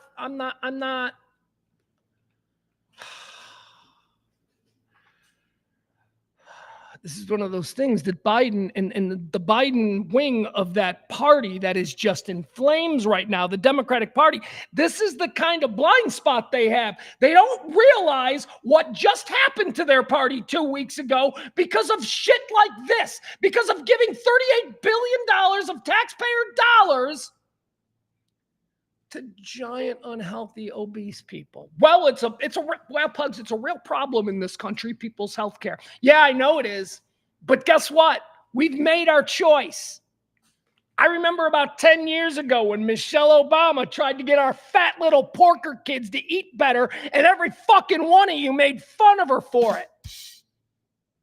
So don't tell me, Michelle Obama plants a garden, and what's she trying to do? Take French fries out of school cafeterias? That's communism. You idiots. We're a fat fucking country. We're a bunch of pigs. And you know what? Thankfully, it's going to kill a good number of us. There's too many of us. God, fine. God's selection. No, we're going to spend $38 billion over the next 10 years on free Ozempic for fat people who were probably on Facebook going, Michelle Obama in her garden with vegetables. You fucking people. Thank you. There you go. That's that performative ragefulness that I speak so much of. So, yeah. Biden proposes Medicare and Medicaid cover costly weight loss drugs for millions of obese Americans. They're going to made a deal, I guess, with Wegovy. Millions of Americans with obesity will be eligible to have popular weight loss drugs like Wegovy and Zebound covered by Medicare and Medicaid. The costly proposal. All right, we're moving on. Costly proposal. April says, do you know how much health issues obese people have? Less money going to that, but yeah, rant on. I do know how many health problems, April, respectfully. I do know how many health problems obese people have, and obese people have known how many health problems that they have. We've been talking about this for decades. Did you not see the results of the election? The American people have spoken. They don't give a shit. They don't give a shit. They want money, our tax dollars, to stop being spent on these things that strike normal people as being absurd. Now, April, I would absolutely work with you on maybe half of that. 38 billion. How about, what is that, like 16, 17, 18 billion, 18 billion? Let's do 18 billion over the next 10 years on real education of young kids, on, stop eating all this processed shit, real training people how to eat right. I know Michelle Obama tried to do it and she was a communist. It's either that, look, the American people don't want to spend money on these kinds of things anymore.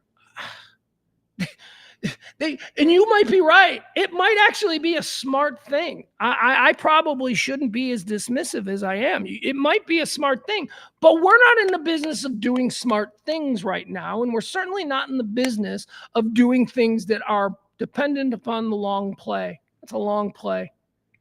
We just want things to stop. We want to stop the hemorrhaging with the crazy spending on all of this.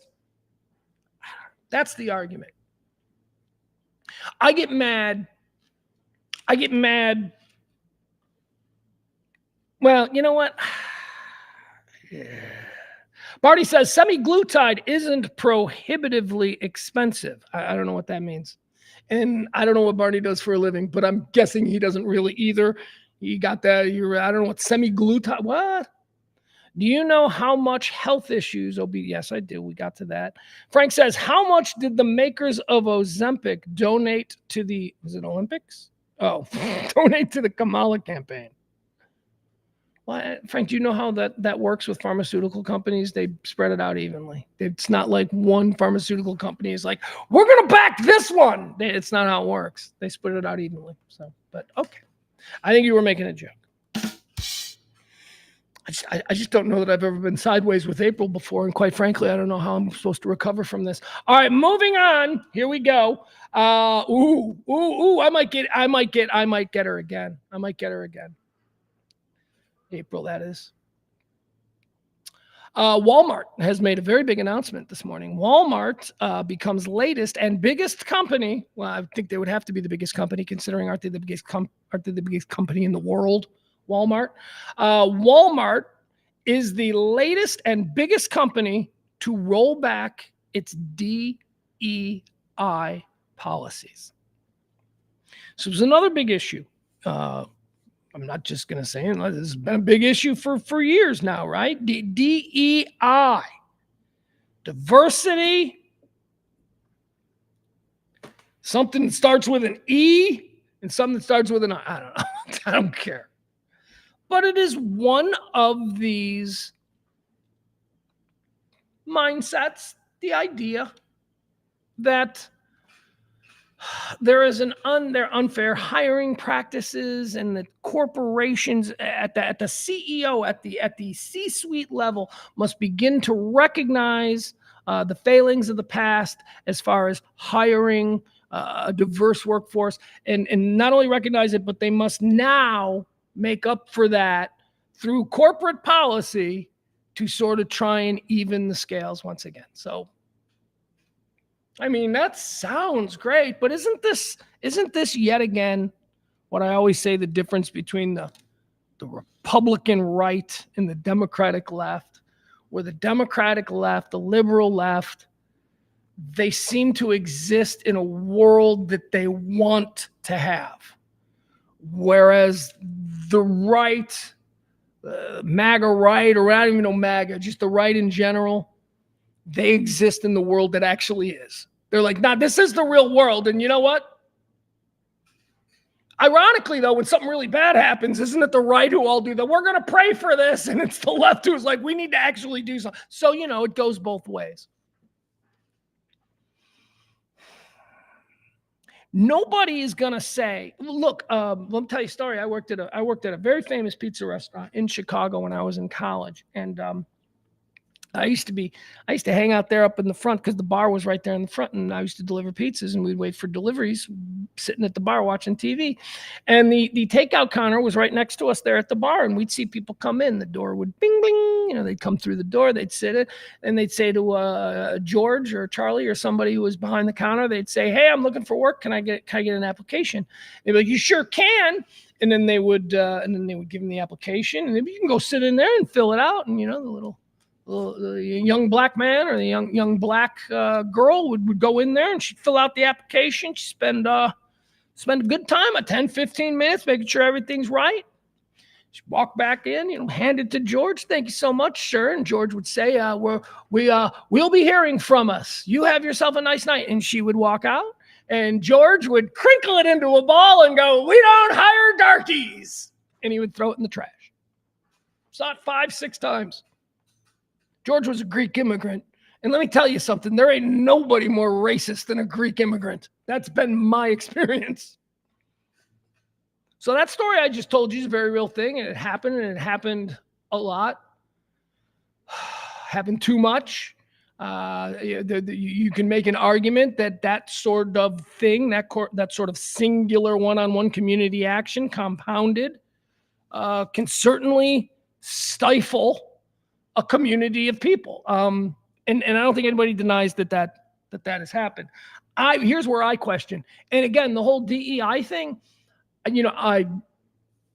let's have a conversation if you can explain to me that it isn't just going with the person who has a different skin color when all things are considered equal, if you can explain to me why it's not just that, okay, then I might be for it. But what you've done is you're trying to counterbalance the problem of historic institutional racism in hiring practices in this country.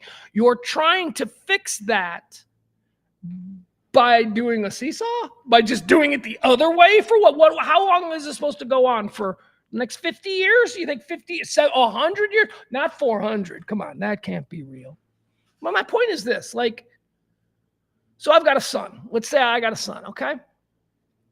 Well, let's not say I do. I got a son. He's a kid right now, but at some point in a few years, he's going to go out into the workplace and he's going to have to apply for jobs. And according to a lot of the ideas surrounding DEI, if my white son is sitting in an interview room and he's with a black young man, an Indian young man, maybe a Hispanic young man, the four of them there, right? Four of them are there. And all things are equal. All things are equal. DEI says that my son, just from the very outset, is not going to be considered. And I didn't mean to personalize it with my son because it's a hypothetical, but that's a real thing. That's not right. I mean, do you think people 200 years from now are going to look at you and the way you did this and be like, well, it wasn't right 200 years before that. It wasn't right then. No, it's stupid. It's dumb. If all things are equal, right? If everybody has the same skill set and we all got the same grade point average and we all have the same revenue, whatever, all things are considered equal, the person doing the hiring, they should just hire the one they like the best. They should just hire the one who has the best personality, the one they connect with best. But they can't do that because the fear is, and this is the argument behind DEI, the fear is that, well, it's going to be a white man doing the hiring, and he's, historically not chosen the black, the Hispanic, or the Indian. He's just going to hire the white. I would say to you, as somebody who has probably been on 10 job interviews in the last few years, I have never been interviewed by a white man. Never. 100% of the time, the people who have interviewed me in the last part of my life has been a black woman. And then I didn't walk into the meeting trying to get the job and think,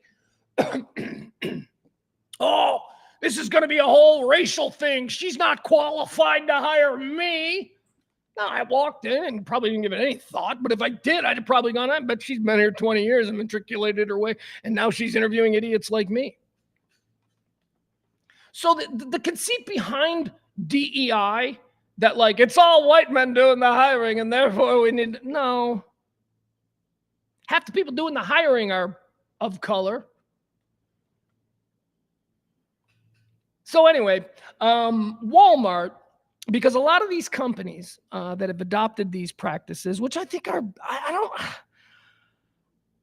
don't think they're bad practices. I think that they're a good rule of thumb. I just think that when they are mandated, and I don't know that DEI right now is mandated at this level, right? That was the fear that, like, oh, Kamala Harris is going to make it a law.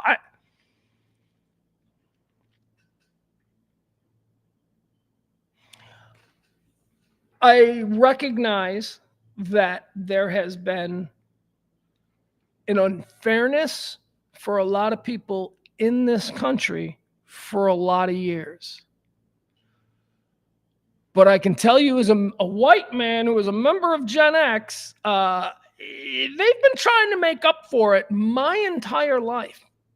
My entire life. I've been like, oh, the white guy doesn't matter. And this isn't a militant show. I don't give a shit. I'm fine. Whatever. Leave me alone.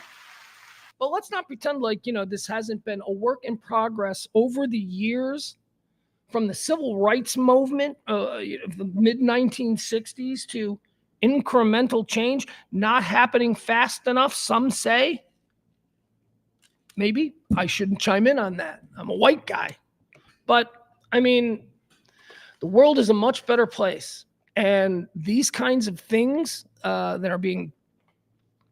Well, here's the problem with the corporations when they take on these DEI initiatives, right? The corporations then immediately get bombarded by people on the right. They immediately get bombarded. They get boycotts. They get all this. They don't need this trouble. They're trying to be helpful.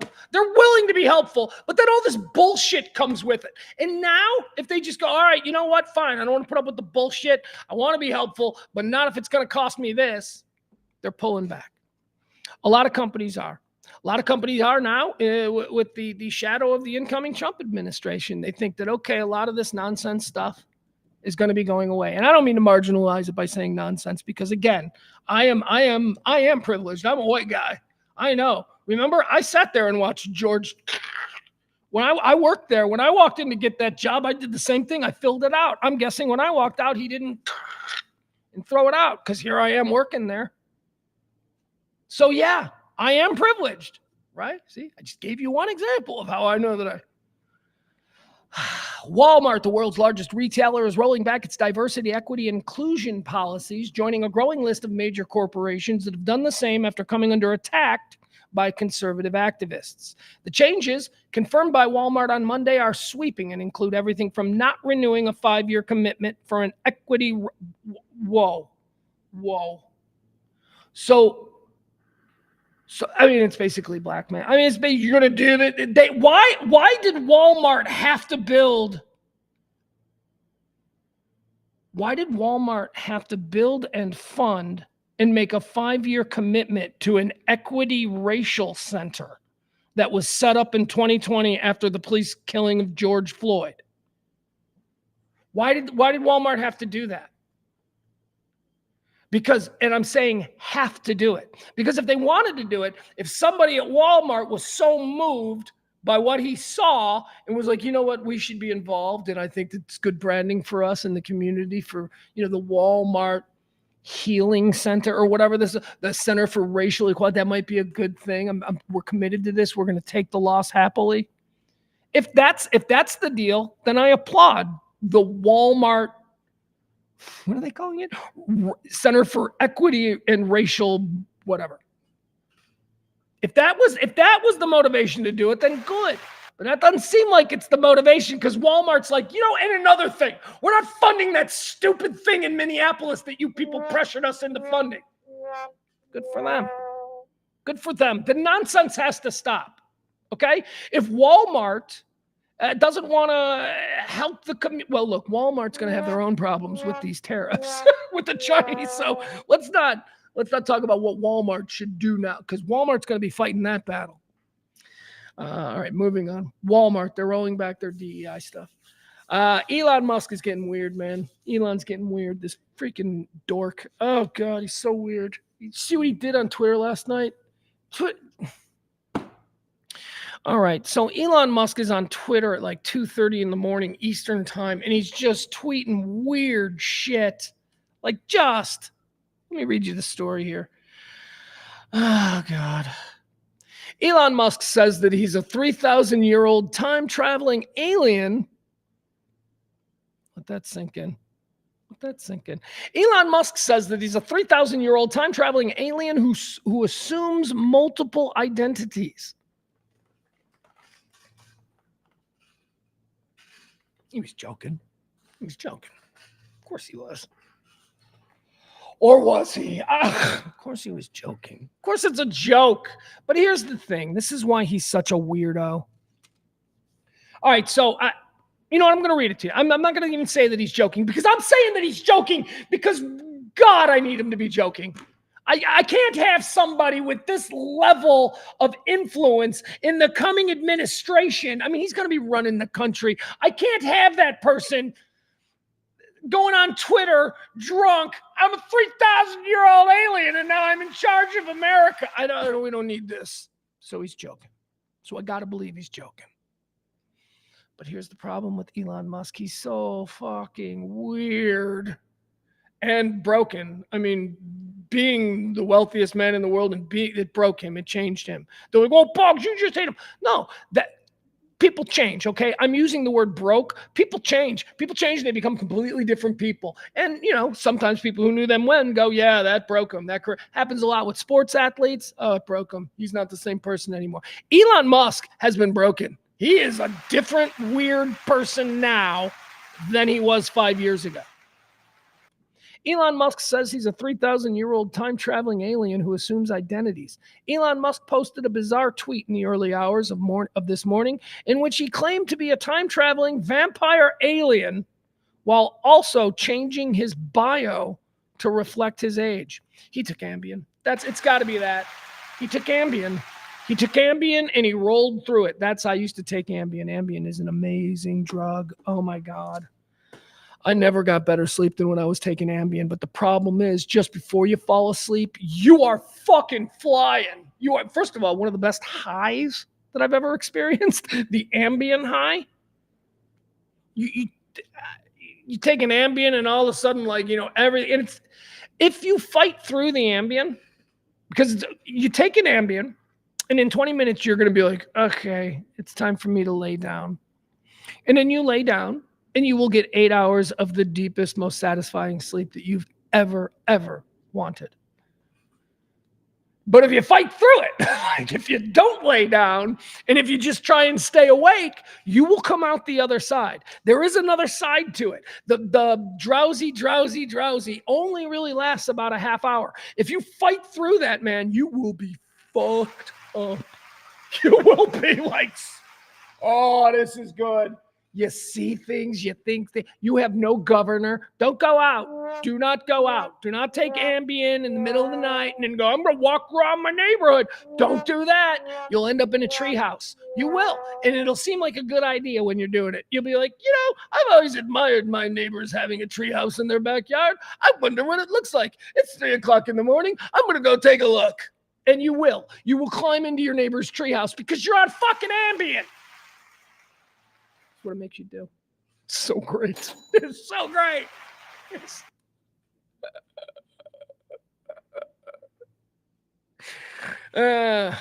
Moving on. All right. Funny Ambien story. My guy Paco, the late great Paco, who's like one of my favorite people of all time. Paco was crashing in my house. Some with his brother or something, or I don't know what it was. Anyway, there was something going on. So he was crashing in my house for just the night. And Paco was a producer on the old Pugs and Kelly radio show and writer and performer and one of the funniest stand-up comedians. Anyway, so he's sitting in my living room and I go, all right, I'm going to bed, man. I'm taking my Ambien. And I go, you want an Ambien? And he goes, I've never taken that before. And I go, oh, okay. Well, I go, you might want to start small. And he goes, give me 4. I've never taken that before. Yeah, okay, then you're going to want to start. So give me 4. It's like, 4? I go, 4? He goes, yeah. And I go, okay. So I gave him 4. And he took the Ambien. I mean, he's dead, but he's not dead because of a drug overdose. He's dead because God decided that, they needed somebody really funny in heaven. So God gave him cancer. But he took the 4. And I go here, and I pop my 2. That's all you take. Or maybe even 1. It might even be 1. I don't know. But also Paco was big. He was kind of heavy. And so I give him the 4, pop mine. And I look at him, and he's on the coffee table, and he is smashing the Ambien up with a coaster on the coffee table into a dust. And I'm just standing there watching him. And we're not saying anything. And he takes his little debit card and he makes a nice little line. He snorted the Ambien. And I'm like, what are you doing? And he's like, taking it orally is for pussies. I'm like, okay. That was Paco. Paco was so funny. You better not die. I better not wake up with a dead Paco because you crunched up 4 of my prescription, by the way. It's prescription for me. Illegal for him, but prescription for me. All right, so Elon Musk was on Ambien last night. That's got to be the only reason why he's going on Twitter and he's shit tweeting about, being a 3,000-year-old alien and nonsense like that. What else do we got? Got any other fun stories today? We got plenty of fun stories. Oh, here's a story about women's bodies. This is interesting, huh? Apparently, you guys, women's bodies are changing again. There was one major shift. Okay, then two major shifts. Okay, then three major shifts. Okay, so according to this article I'm going to lay on you here, we are on the verge, or depending on who you ask, we are in the middle of the fourth major shift in what women or what men find attractive in women. Okay, body shapes. All right, we're going to go through these body shapes. So we can only go through my lifetime. I was born into the hippie world. Big hip huggers, natural floppy boobies, hair, whatever, when set up. Still, you couldn't be fat, right? You could never be fat. That was always the hard and fast rule was you could pretty much have any kind of body you want if you're a woman. As long as you're not fat, you could probably pull it off. So that was like the first. It was the hippie body, right? Then came the 80s, and we saw a whole new body for women. I called it the aerobicized body, the body that was now getting tightened up. You might call it a hard body era, but whatever. You get into the 80s, out of the 70s, and all of a sudden it's breast implants and six packs and women in bikinis looking freaking amazing. So boom, there you go. That's the first major shift. We get into the 90s. Something strange had started to happen. And I didn't like it, but I went with it. In the 90s, we moved away from the hard body aerobicized thing to the, what was, I guess, popularly called heroin chic, which was skinny. It was like, hey, that girl looks like a homeless woman. It's sickly, eating disorder, super thin, straight long hair, darkened eyes. I mean, that was the look. So again, in my lifetime, we go from the hippie body to the aerobics hard body to the heroin chic body. Then there was a period of time where there was sort of this chaos, where there was sort of this in-between thing where we went back in the early 2000s to like the fake boobs and the six-pack and all of that. But then it all went crazy. The third big change, that occurred when the Kardashians bursted on the scene. And I will go even earlier than Kardashian because I noticed it straight up. I thought it was a problem very early on, and yet I was overruled and we went with it. And that was the big fat butt. At some point in the late 90s, Jennifer Lopez broke on the scene, and she was gorgeous. Jennifer Lopez was beautiful. Her face was undeniably gorgeous. And then she had a fat chick butt. She had a really weird fat chick butt, and it was big and it was fat. And it was dancer butt because she's a dancer, and that's, it's with big giant glutes. Then the Kardashians show up, and all of a sudden, I'm like a man in my 30s, and like all of these girls are like, you like my big fat butt? And I'm like, no, I don't like your big fat butt. I'm from the 80s. I like a nice tight little ass and jeans. I don't want your big fat mama's in the kitchen cooking chicken ass. That's not what I want. But I was overruled. The world went with a whole big giant butt, big fake boobs, giant lip implants, plastic surgery at 23. That was the third major change that women were forced to go through in order to please me. And I wasn't even pleased by the changes. I gotta say, if we gotta go back, I want the aerobics hard body from like 1985 back. Big fake boobs, blonde hair, like a chick in a spring break movie. That's kind of what I'm good with. So comes news, ladies. You might want to take notes. We've apparently got a whole new kind of body now that's coming back. That's right. This comes from the Hollywood Reporter, who tracks such things as they trend throughout Hollywood. What are the new young ingenues? What looks are they adapting? What is it that they're doing? Are they still going to the gym 5 times a week, right? Deflating boobs, shrinking butts, and paper-thin lips. The de-Kardashianification of the American female. Look at that. So this is the pendulum. Everything is always the pendulum. Whatever it is today that everybody's made their money on, I'd start investing in what the exact opposite is, because it's going to swing that way and you want to be ready.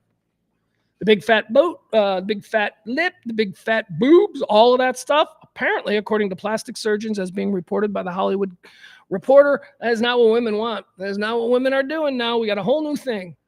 It says here, plastic surgeons on both coasts are noticing a clear trend. Women are eschewing exaggerated hourglass figures and injectables for a more athletic, less obviously redone look.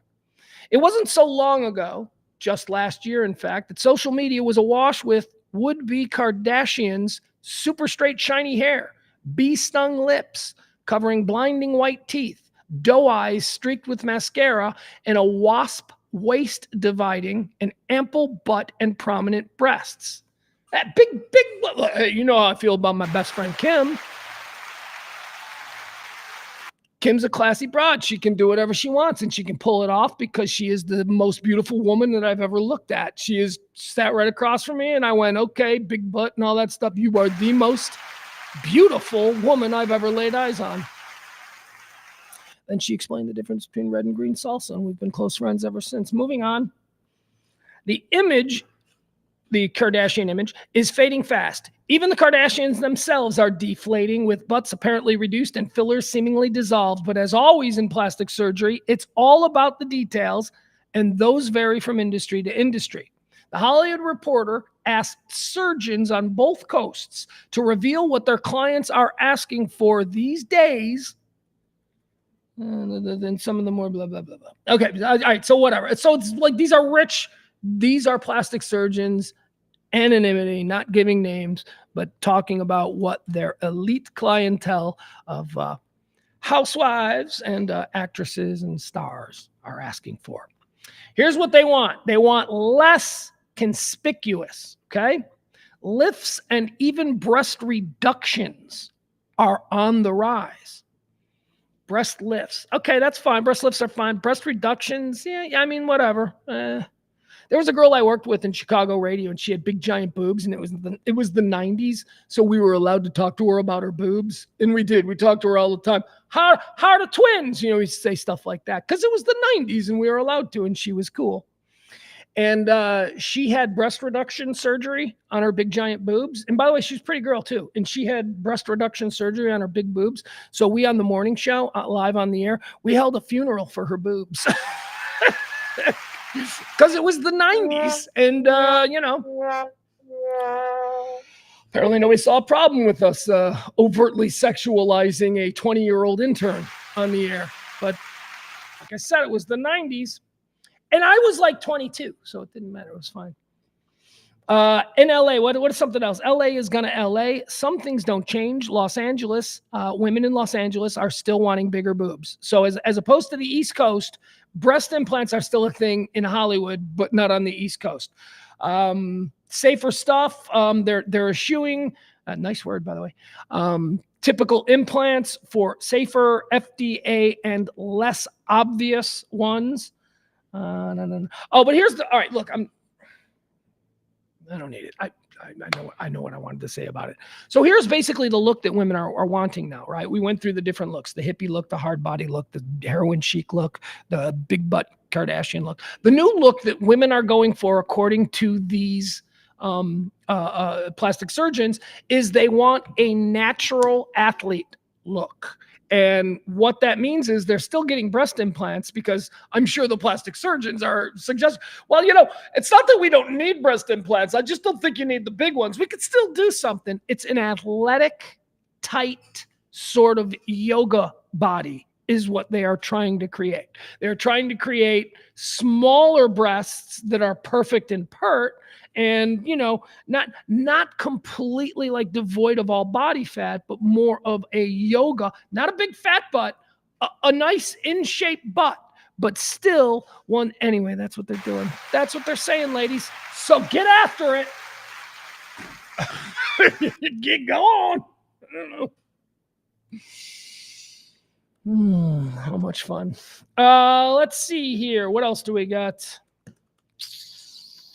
Oh, hey, you want to watch a new trailer for a movie? Check this out. There's a new. Okay, so we do this from time to time. I'm going to show this trailer because why not?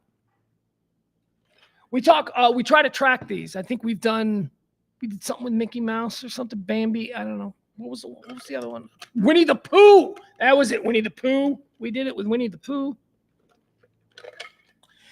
So a number of these things, a number of these iconic cartoons and children's stories and all of that, a number of these things that were, they've fallen into public domain. And what public domain is it means that they are no longer the exclusive property of the copyright. You know, like Walt Disney has Mickey Mouse and no one can do anything with Mickey Mouse without the Disney company coming down on them. But at some point, they'll have been around so long. Did it already happen? I don't know. Do I have this wrong? Point is this. After a period of time, certain characters suddenly become fair game for new creators to use and build on. We saw it with Winnie the Pooh. Remember Winnie the Pooh a couple of years ago went into the public domain, and all of a sudden they're making movies where Winnie the Pooh is like a sex criminal, right? Or like an alcoholic single father, whatever. I don't know. The Winnie the Pooh movie I didn't see, but they're essentially changing the brand of the character. Well, guess what? We got a new one. We got a brand new one, and the trailer has just dropped. And this one is kind of funny. I think you'll enjoy it. Guess who has fallen into the public domain? None other than Popeye the Sailor Man, ladies and gentlemen. That's right. Yeah. Popeye the Sailor Man. All right, we got a trailer for it. It's a new movie. It is called Popeye the Slayer Man. Yeah, story of Popeye. He now plays bass in Slayer. It's actually pretty interesting if you like the whole behind the scenes rock stuff. No, that's not what it is. It's Popeye the Slayer Man, not Popeye the Sailor Man, but Popeye the Slayer Man. Here you go. Should I give you the premise? Wait, do we have it? Is it up? Do you have it on the screen? No, we don't have it on the screen yet. Okay, here we go.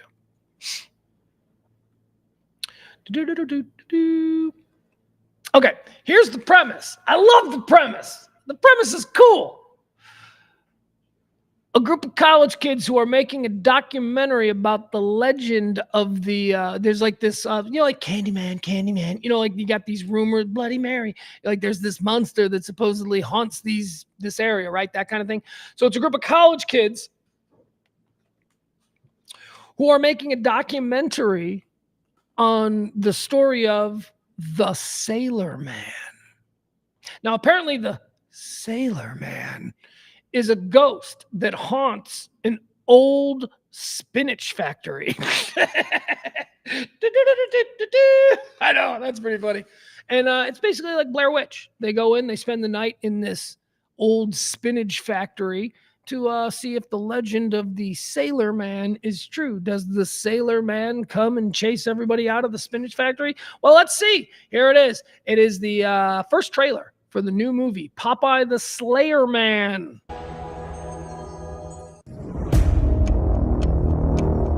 What the hell is all this stuff for? It's the equipment I checked out for my documentary. Oh, is this that pirate man thing you were going on about in class? Sailor Man. Tonight's the last night we can get inside. They're, aware of the charming stories circulating about this place. I don't believe in ghost stories. He's not a ghost. The Sailor Man is real.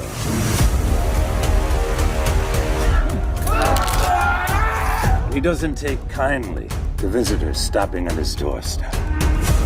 If she's just doing some school project, then why won't she just pick the phone up? Oh yeah? What should I do? She said they're going to be at the old candy factory, right? Let's go down there. Do you know why the factory closed down 20 years ago? There was a spinach contamination.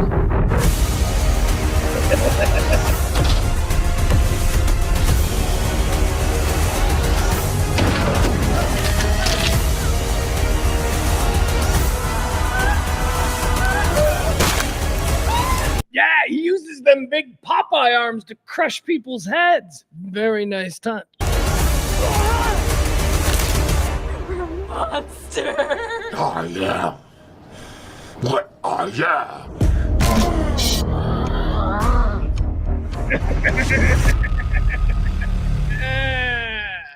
All right. All right.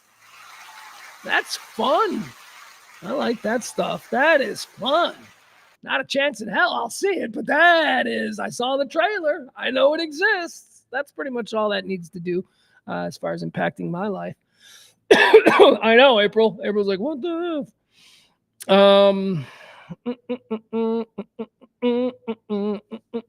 Sports Bras says, I'm with you, Pugs. Fat butts is not attractive. All I imagine is what's coming out when they let one loose. Well, that's a little too much information. Wait a second. I also want to be clear. When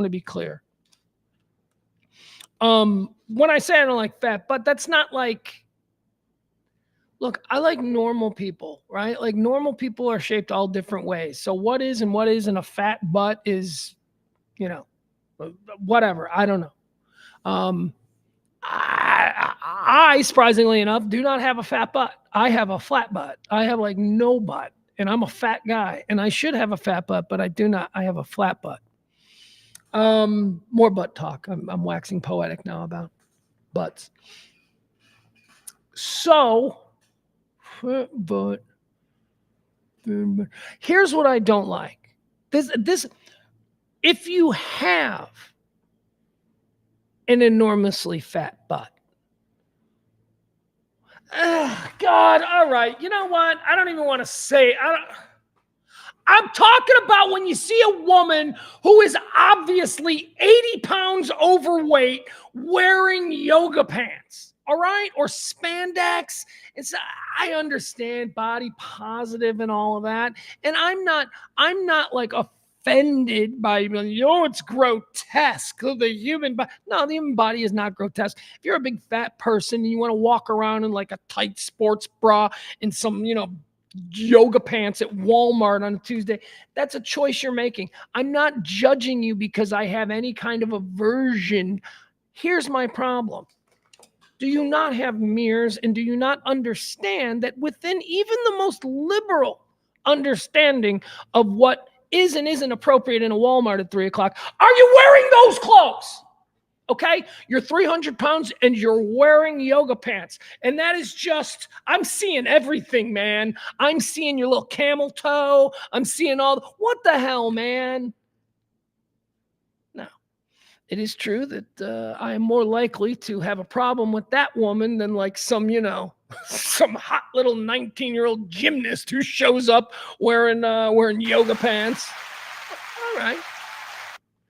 That's the thing, though. I don't look at that one. Like a 19-year-old super hot girl shows up at Walmart wearing yoga pants. I am looking anywhere but in her direction. Why? Because that's kind of shit that little creeper, stop looking at her.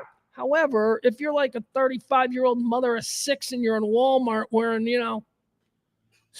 yoga pants with gigantic drive-in movie seat, I'm going to be looking at that because there's really no other choice but to. Adam says he needs to start doing squats. You and me both, brother. Adam, you are fucking, seriously though. Where did I see a picture of Adam recently? You look great. You're whatever it is, man. You are working hard. You are putting in the effort, and that really needs to be commended. Because I'll tell you, man, that is Adam. You were a fat guy. You know it. You were a fat guy, and you got beautiful little kids, and you made that decision, and you have really followed through. That's really incredible. You're a putz, and I completely think you're, a troublemaker for no reason. But man, do I admire you for that. Good for you. That is really good.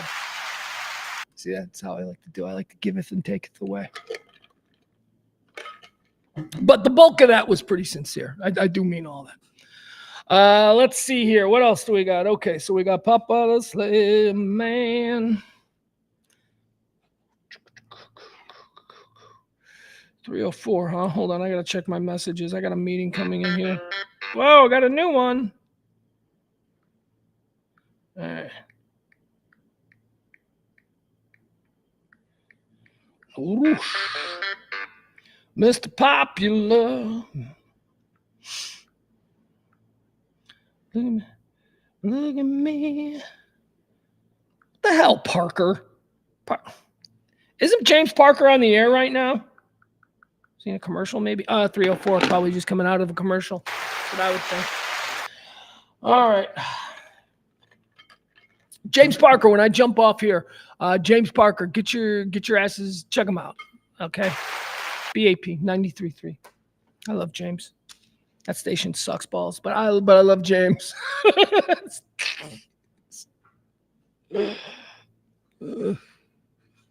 I told James he needs spray tan. I go, dude, you don't have nearly enough spray tan to be working at that station. Isn't that one of the everybody on that station has to look like they live in a tanning bed and do roids? Let's see here. What else do we have?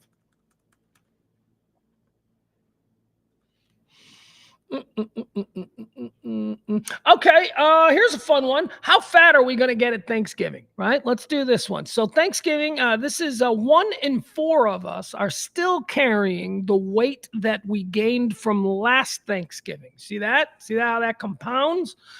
1 in 4. We will gain, all of us, this is the average, 6 pounds this weekend. 6 pounds?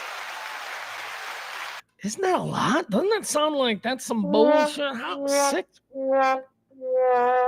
Is that with defecations? Because I like to think that I can clear out a good 40% of that, right? How much am I using for nutrients? And how much is just, Anyway, 1 in 4 people are still carrying weight from the holidays last year. Do you still remember how delicious last year's Thanksgiving turkey was?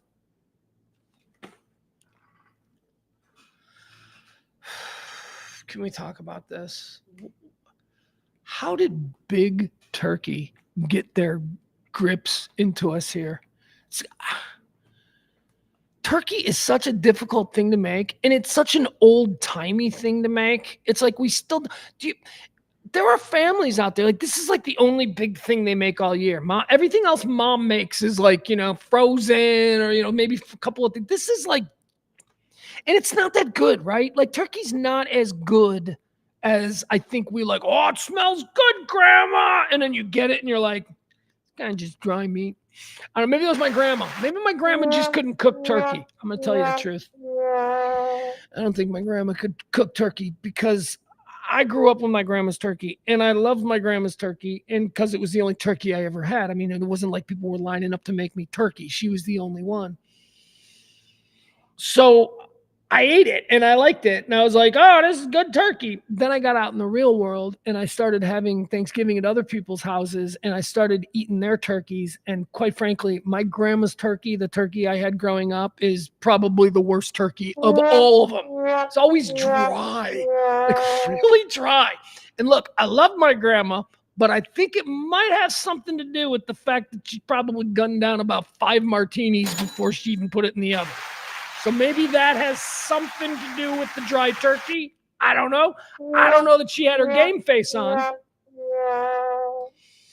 the way it should have been. Yeah, I went out in the world. I remember like the first real Thanksgivings that I started to have were with my first wife, my ex-wife now, Sloan. And I remember going to her family's house and like eating their food and being like, our family can't cook. My grandma is not a good cook. It's not, just extravagant. Like I remember the first time that I saw like stuffing that wasn't just bread, onions, and celery, right? That's what I thought stuffing was, bread, onions, and celery. And then you get to somebody's house, and they got corn, and they got sausage. And some people they make that, you ever had the White Castle stuffing? That's like the first time I had White Castle stuffing. I'm like, what? It's you take White Castle hamburgers and you tear them all up and you stick them up inside the bird. It's unbelievable stuffing. The best. The freaking best. All right, anyway. I love my family and I loved all of our holidays together. Nobody could mix a cocktail and tell a joke like my family. That said, Grandma made some bad turkeys, and I think we all could be better if we just admit it and move on. My mom, however, my mom could cook. See, like now that's the other thing. Like, so my mom cooked me all of my stuff, right? And when I got out in the world, it was sort of just the opposite of my grandma's turkey. When I got out in the world, I realized that my mom could cook. Because there is stuff that my mom made that I can't get, that I will never have again. That she made, and it's a flavor that is in my head, and it was super good. Like she made this like pork chop stew that is still my favorite. Nobody knows what that is. It's delicious. What is a meatloaf? My mom's meatloaf. That's why you people who know me, you know, I always say you want to date a woman. If I'm dating a woman and she wants to impress me with her cooking, don't make something extravagant you saw on Rachel Ray. Make me a meatloaf. Make me a meatloaf and put it in front of me, and I will eat that meatloaf. And after eating that meatloaf, I'll tell you if you can cook or not, because meatloaf is the litmus test. Meatloaf is something that everybody thinks they can make, and very few people can make a good meatloaf. Most meatloaf tastes like meatloaf. But on occasion, when you get somebody who knows how to cook, you got a meatloaf that tastes like something else. Oh, my mouth is alive. What is that? Those are the diced jalapenos and 3 different kinds of sweet peppers that I mixed in there. Whoa, now this is a meatloaf. My mom could cook though. My mom made great soups. Good chili spaghetti sauce was baller. All right, moving on. New York, do you still remember how delicious last year's Thanksgiving turkey was? Turns out that's not the only thing that you're hanging on to over the last 12 months. A quarter of America. Oh, it's just a quarter. I'm sorry. Because some of you work out. A quarter of Americans are still carrying weight that they gained during last year's holiday season. On average, 6 pounds. Oh, no, that was 2020. Okay.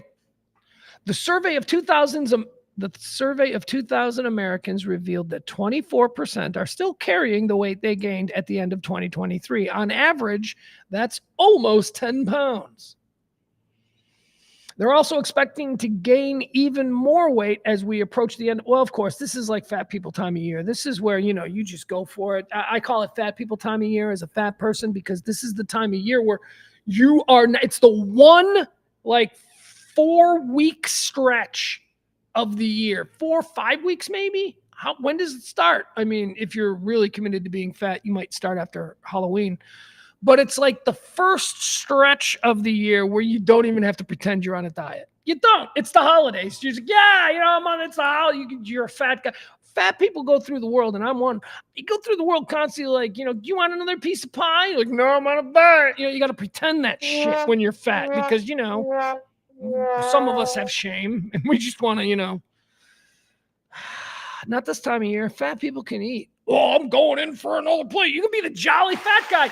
This is the time of year when fat guys are celebrated. This is our time, people. Let's go. This is, what do they call that? Fat guy. It's fat guy. What was that? I'm sorry. I'm making myself laugh. It's not black guy. It's fat guy Freaknik. That's what it was. I was trying to think, what was that big crazy black guy event in Atlanta that they had to stop? Because guess what happens when you get a million crazy black guys partying all together? Yeah. Same thing that happens when you get a million anything. But Freaknik was particularly nuts. But that's what this time of year is. It's fat guy Freaknik. We can eat whatever we want. We don't have to answer any questions. You people aren't going to bust our chops till after the first of the year. And then we go back to pretending like we're trying to do something to better ourselves. Regardless of age, the results also found that 53% of people have broken a diet at the end of the year. Of course, everyone breaks diets. Not Adam. Not Adam. All right, I've lost interest in this story. Have you guys? We've all collectively lost interest in this. All right. So yesterday at the end of the show, I told you about a new show that I was watching on Hulu called Say Nothing. And it's a subject matter that is a very, very near and dear to my heart, something that I've always been a student of, paying attention to, reading all the books. It's not the kind of thing that you talk a lot about, because you don't run into a lot of other people who are really interested in the minutiae of the troubles as they occurred in Northern Ireland between 1969 and 1998. It's not, a popular subject, but when it does come up, I like to throw myself into it because it truly is to me a modern. What it is to me and what it represents to me is we hear stories about people standing up against great oppression and you face down the legions and all that, but they always seem to have occurred long ago. Well, my entire life growing up, I was regaled with the stories of these people who were doing it in real time.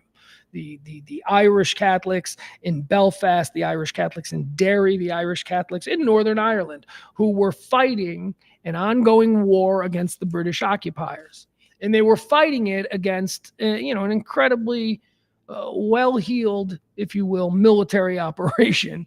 And they were doing it with Molotov cocktails, trickery, and guerrilla warfare. And they weren't doing it for the self-aggrandizement of an individual, and they weren't doing it because they were forced into battle by a higher authority who said, we are sending you off to war. No, they were doing it because each and every one of them were called by their heart, they were called by their family, they were called by where they are and who they are as people to defend the land that they stand on.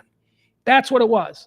It was you might think it's wrong. You might call them terrorists. You might do all kinds of things. But in their mindset, from their point of view, they were doing something that I have always found to be incredibly admirable and wondered if push comes to shove, as I do consider myself a principled person as they were, would I react the same way? And it's now I'm too old. Thankfully, I never had to really handle that. But it's a terrific show. I want to tell you a little bit now about what it's about, because as of yesterday, I had been saving the last 2 episodes, and I watched the last 2 yesterday. So here will be my full review.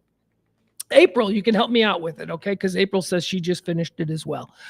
Without giving anything away, it is the story of the Belfast Brigade, essentially. Now, there's a whole bunch. You might watch it and you might think, oh, is that all there was? No, there were brigades in every city all around the entirety of Ireland, both Ireland and Northern Ireland. They were still factions and they were ready to fight. Even though Ireland was a peaceful country, Northern Ireland was where the battles were taking place. So this is about the Belfast Brigade, which was led by a guy by the name of Brendan Hughes, who was a huge hero and celebrity now. He was secret back in the time. He was a boogeyman who was known to British authorities as the Dark. He was known as the Dark, and he was the leader of the Belfast Brigade, and he is featured in this. And he is featured in a way that was shocking to me, because I know his name and I live all the way over here. And I know that there are other Irish Americans who followed this and they know Brendan Hughes. And then you see the depiction of how Brendan Hughes's life was when he was in his 40s and 50s, when he had given up the fight. He was working construction. He was living in a shitty apartment. He was just, that was the reality of his life. There was no fame. There was no, talk show appearances. There was none of that. He was a real goddamn warrior. And, he's working construction and having heart attacks I was shocked by that, because I knew that the other person who is focused on in this series, Say Anything on Hulu, a woman by the name of Dolores Price, it's actually the Price sisters, Dolores and Marion. They were pretty badass chicks back in the 1970s who were like the Navy SEALs of the IRA. They never got caught because they were women. And, the British never thought women, they did get caught, don't get me wrong, but they were able to do things because they were women. The star of this show, Say Anything, is Dolores Price, who, interestingly enough, would go on to marry the actor Stephen Rea. And they were together for like 25 years. Although in the show, they depict that relationship seems to have ended about 10 years in, but they stayed married. Anyway, so Dolores Price and her sister Marion Price come from a long line of IRA fighters. Their father was a fighter, their mother was a fighter, and she became famous for blowing up the Old Bailey in London. The Old Bailey is the courts, the federal court. Think of it as the federal courthouse in London. She blew it up with car bombs. She went to jail. She became a cause celebrity around the world because of her hunger strikes and all of this stuff. She's an incredible woman. Some Brits would call her a terrorist. Others would call her a hero, a principled person who, when the rubber hit the road and they had to make a choice about living the life promised, You know, the babies, the house in the suburbs, the car. You know, they made the choice between that and actually fighting for that life for others, right? Because, I mean, that's what it is. All of these people, they could have just taken it and taken their jobs and drove to work and hung out at the pub and hated the Brits, but they didn't. These are people who actually were fighting a war. So it's terrific. I finished it. I won't give any more away. Some of the other characters who are prominent in it, if you're familiar, Jerry Adams, who is one of the, he's the most prominent Sinn Féin politician in Ireland. Sinn Féin is the political party that is the political wing of the Irish Republican Army, or the Provisional Irish Republican Army, what have you. Here's what I want to show you. Because this has been out for about 10 years. I saw it probably 10 years ago. This mini-series on Hulu, Say Nothing, is derived and taken from a documentary from about 10 years ago called Idolers. And this is the real woman. This is the documentary. If you enjoy the series, Say Nothing, you may want to then go back and watch the documentary. And actually, what I would suggest, if this is at all interesting to you, and it may not be, and we're running through the end of the show here, so if you drop off, that's fine. I won't be offended. But if this is of any interest to you, I suggest you watch this, I, Dolores. Watch the documentary first, and then jump into the show.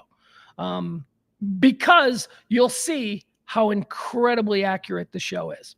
All right, let's watch this. This is the documentary. This is the real Dolores Price, bomber, hunger striker, and modern Irish hero.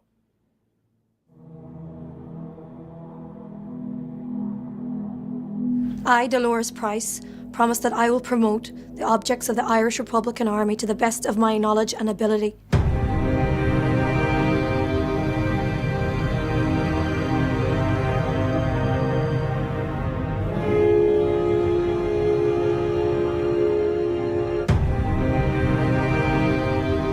We were young, we were very idealistic, we were very dedicated. Unless there is a solution or some hope for the future, the soldiers are not going to be welcomed on the streets. And when we carried out operations like that, we did it in a remarkably calm way. But we were set up. The police in London were waiting for us. Police concentrated their hunt for the bombers in the IRA. We were looking at enormous sentences. There was an informer back in Ireland.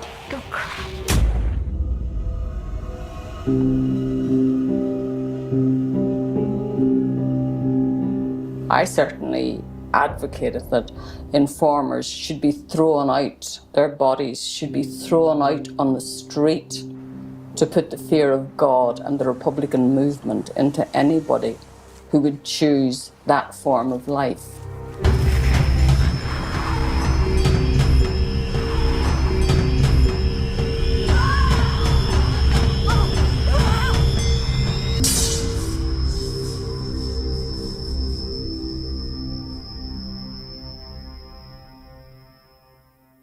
All right.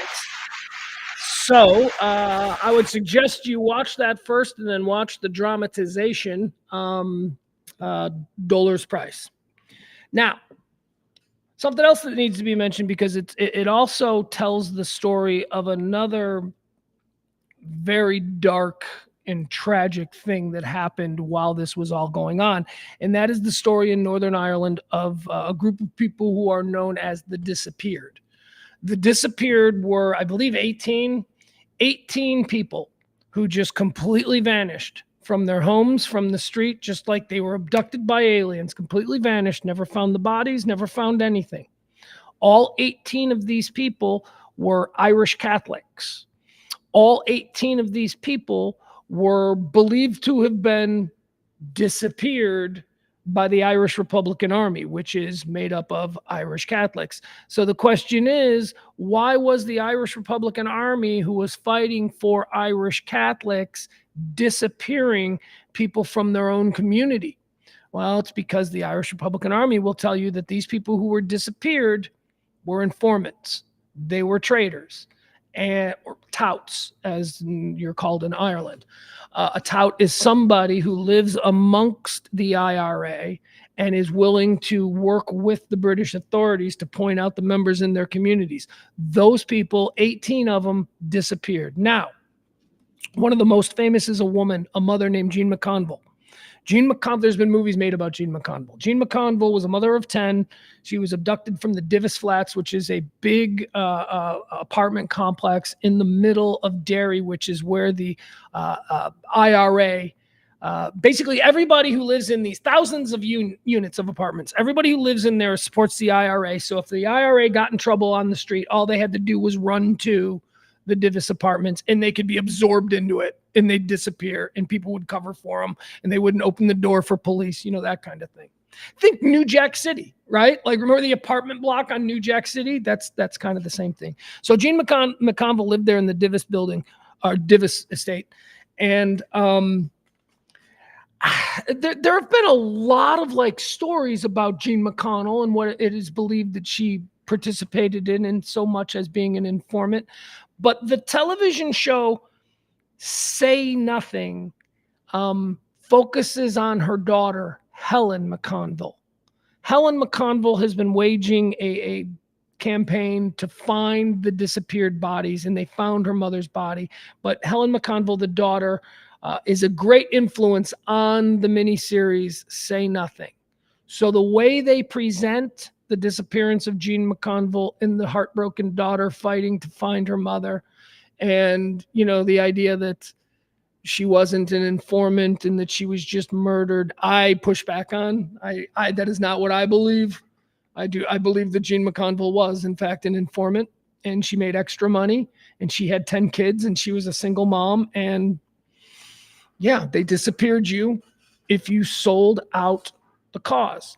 It was serious. It's war. It's not games. If you're going to move into the middle of this army, if you're going to move into the middle of the barracks, and then you start telling secrets to the enemy about what's going on in the back, yes, what do you think is going to happen? So, and these people, especially the members of the IRA, their mentality was, we are a military. This is there is a hierarchy, there is an authority, there is rules.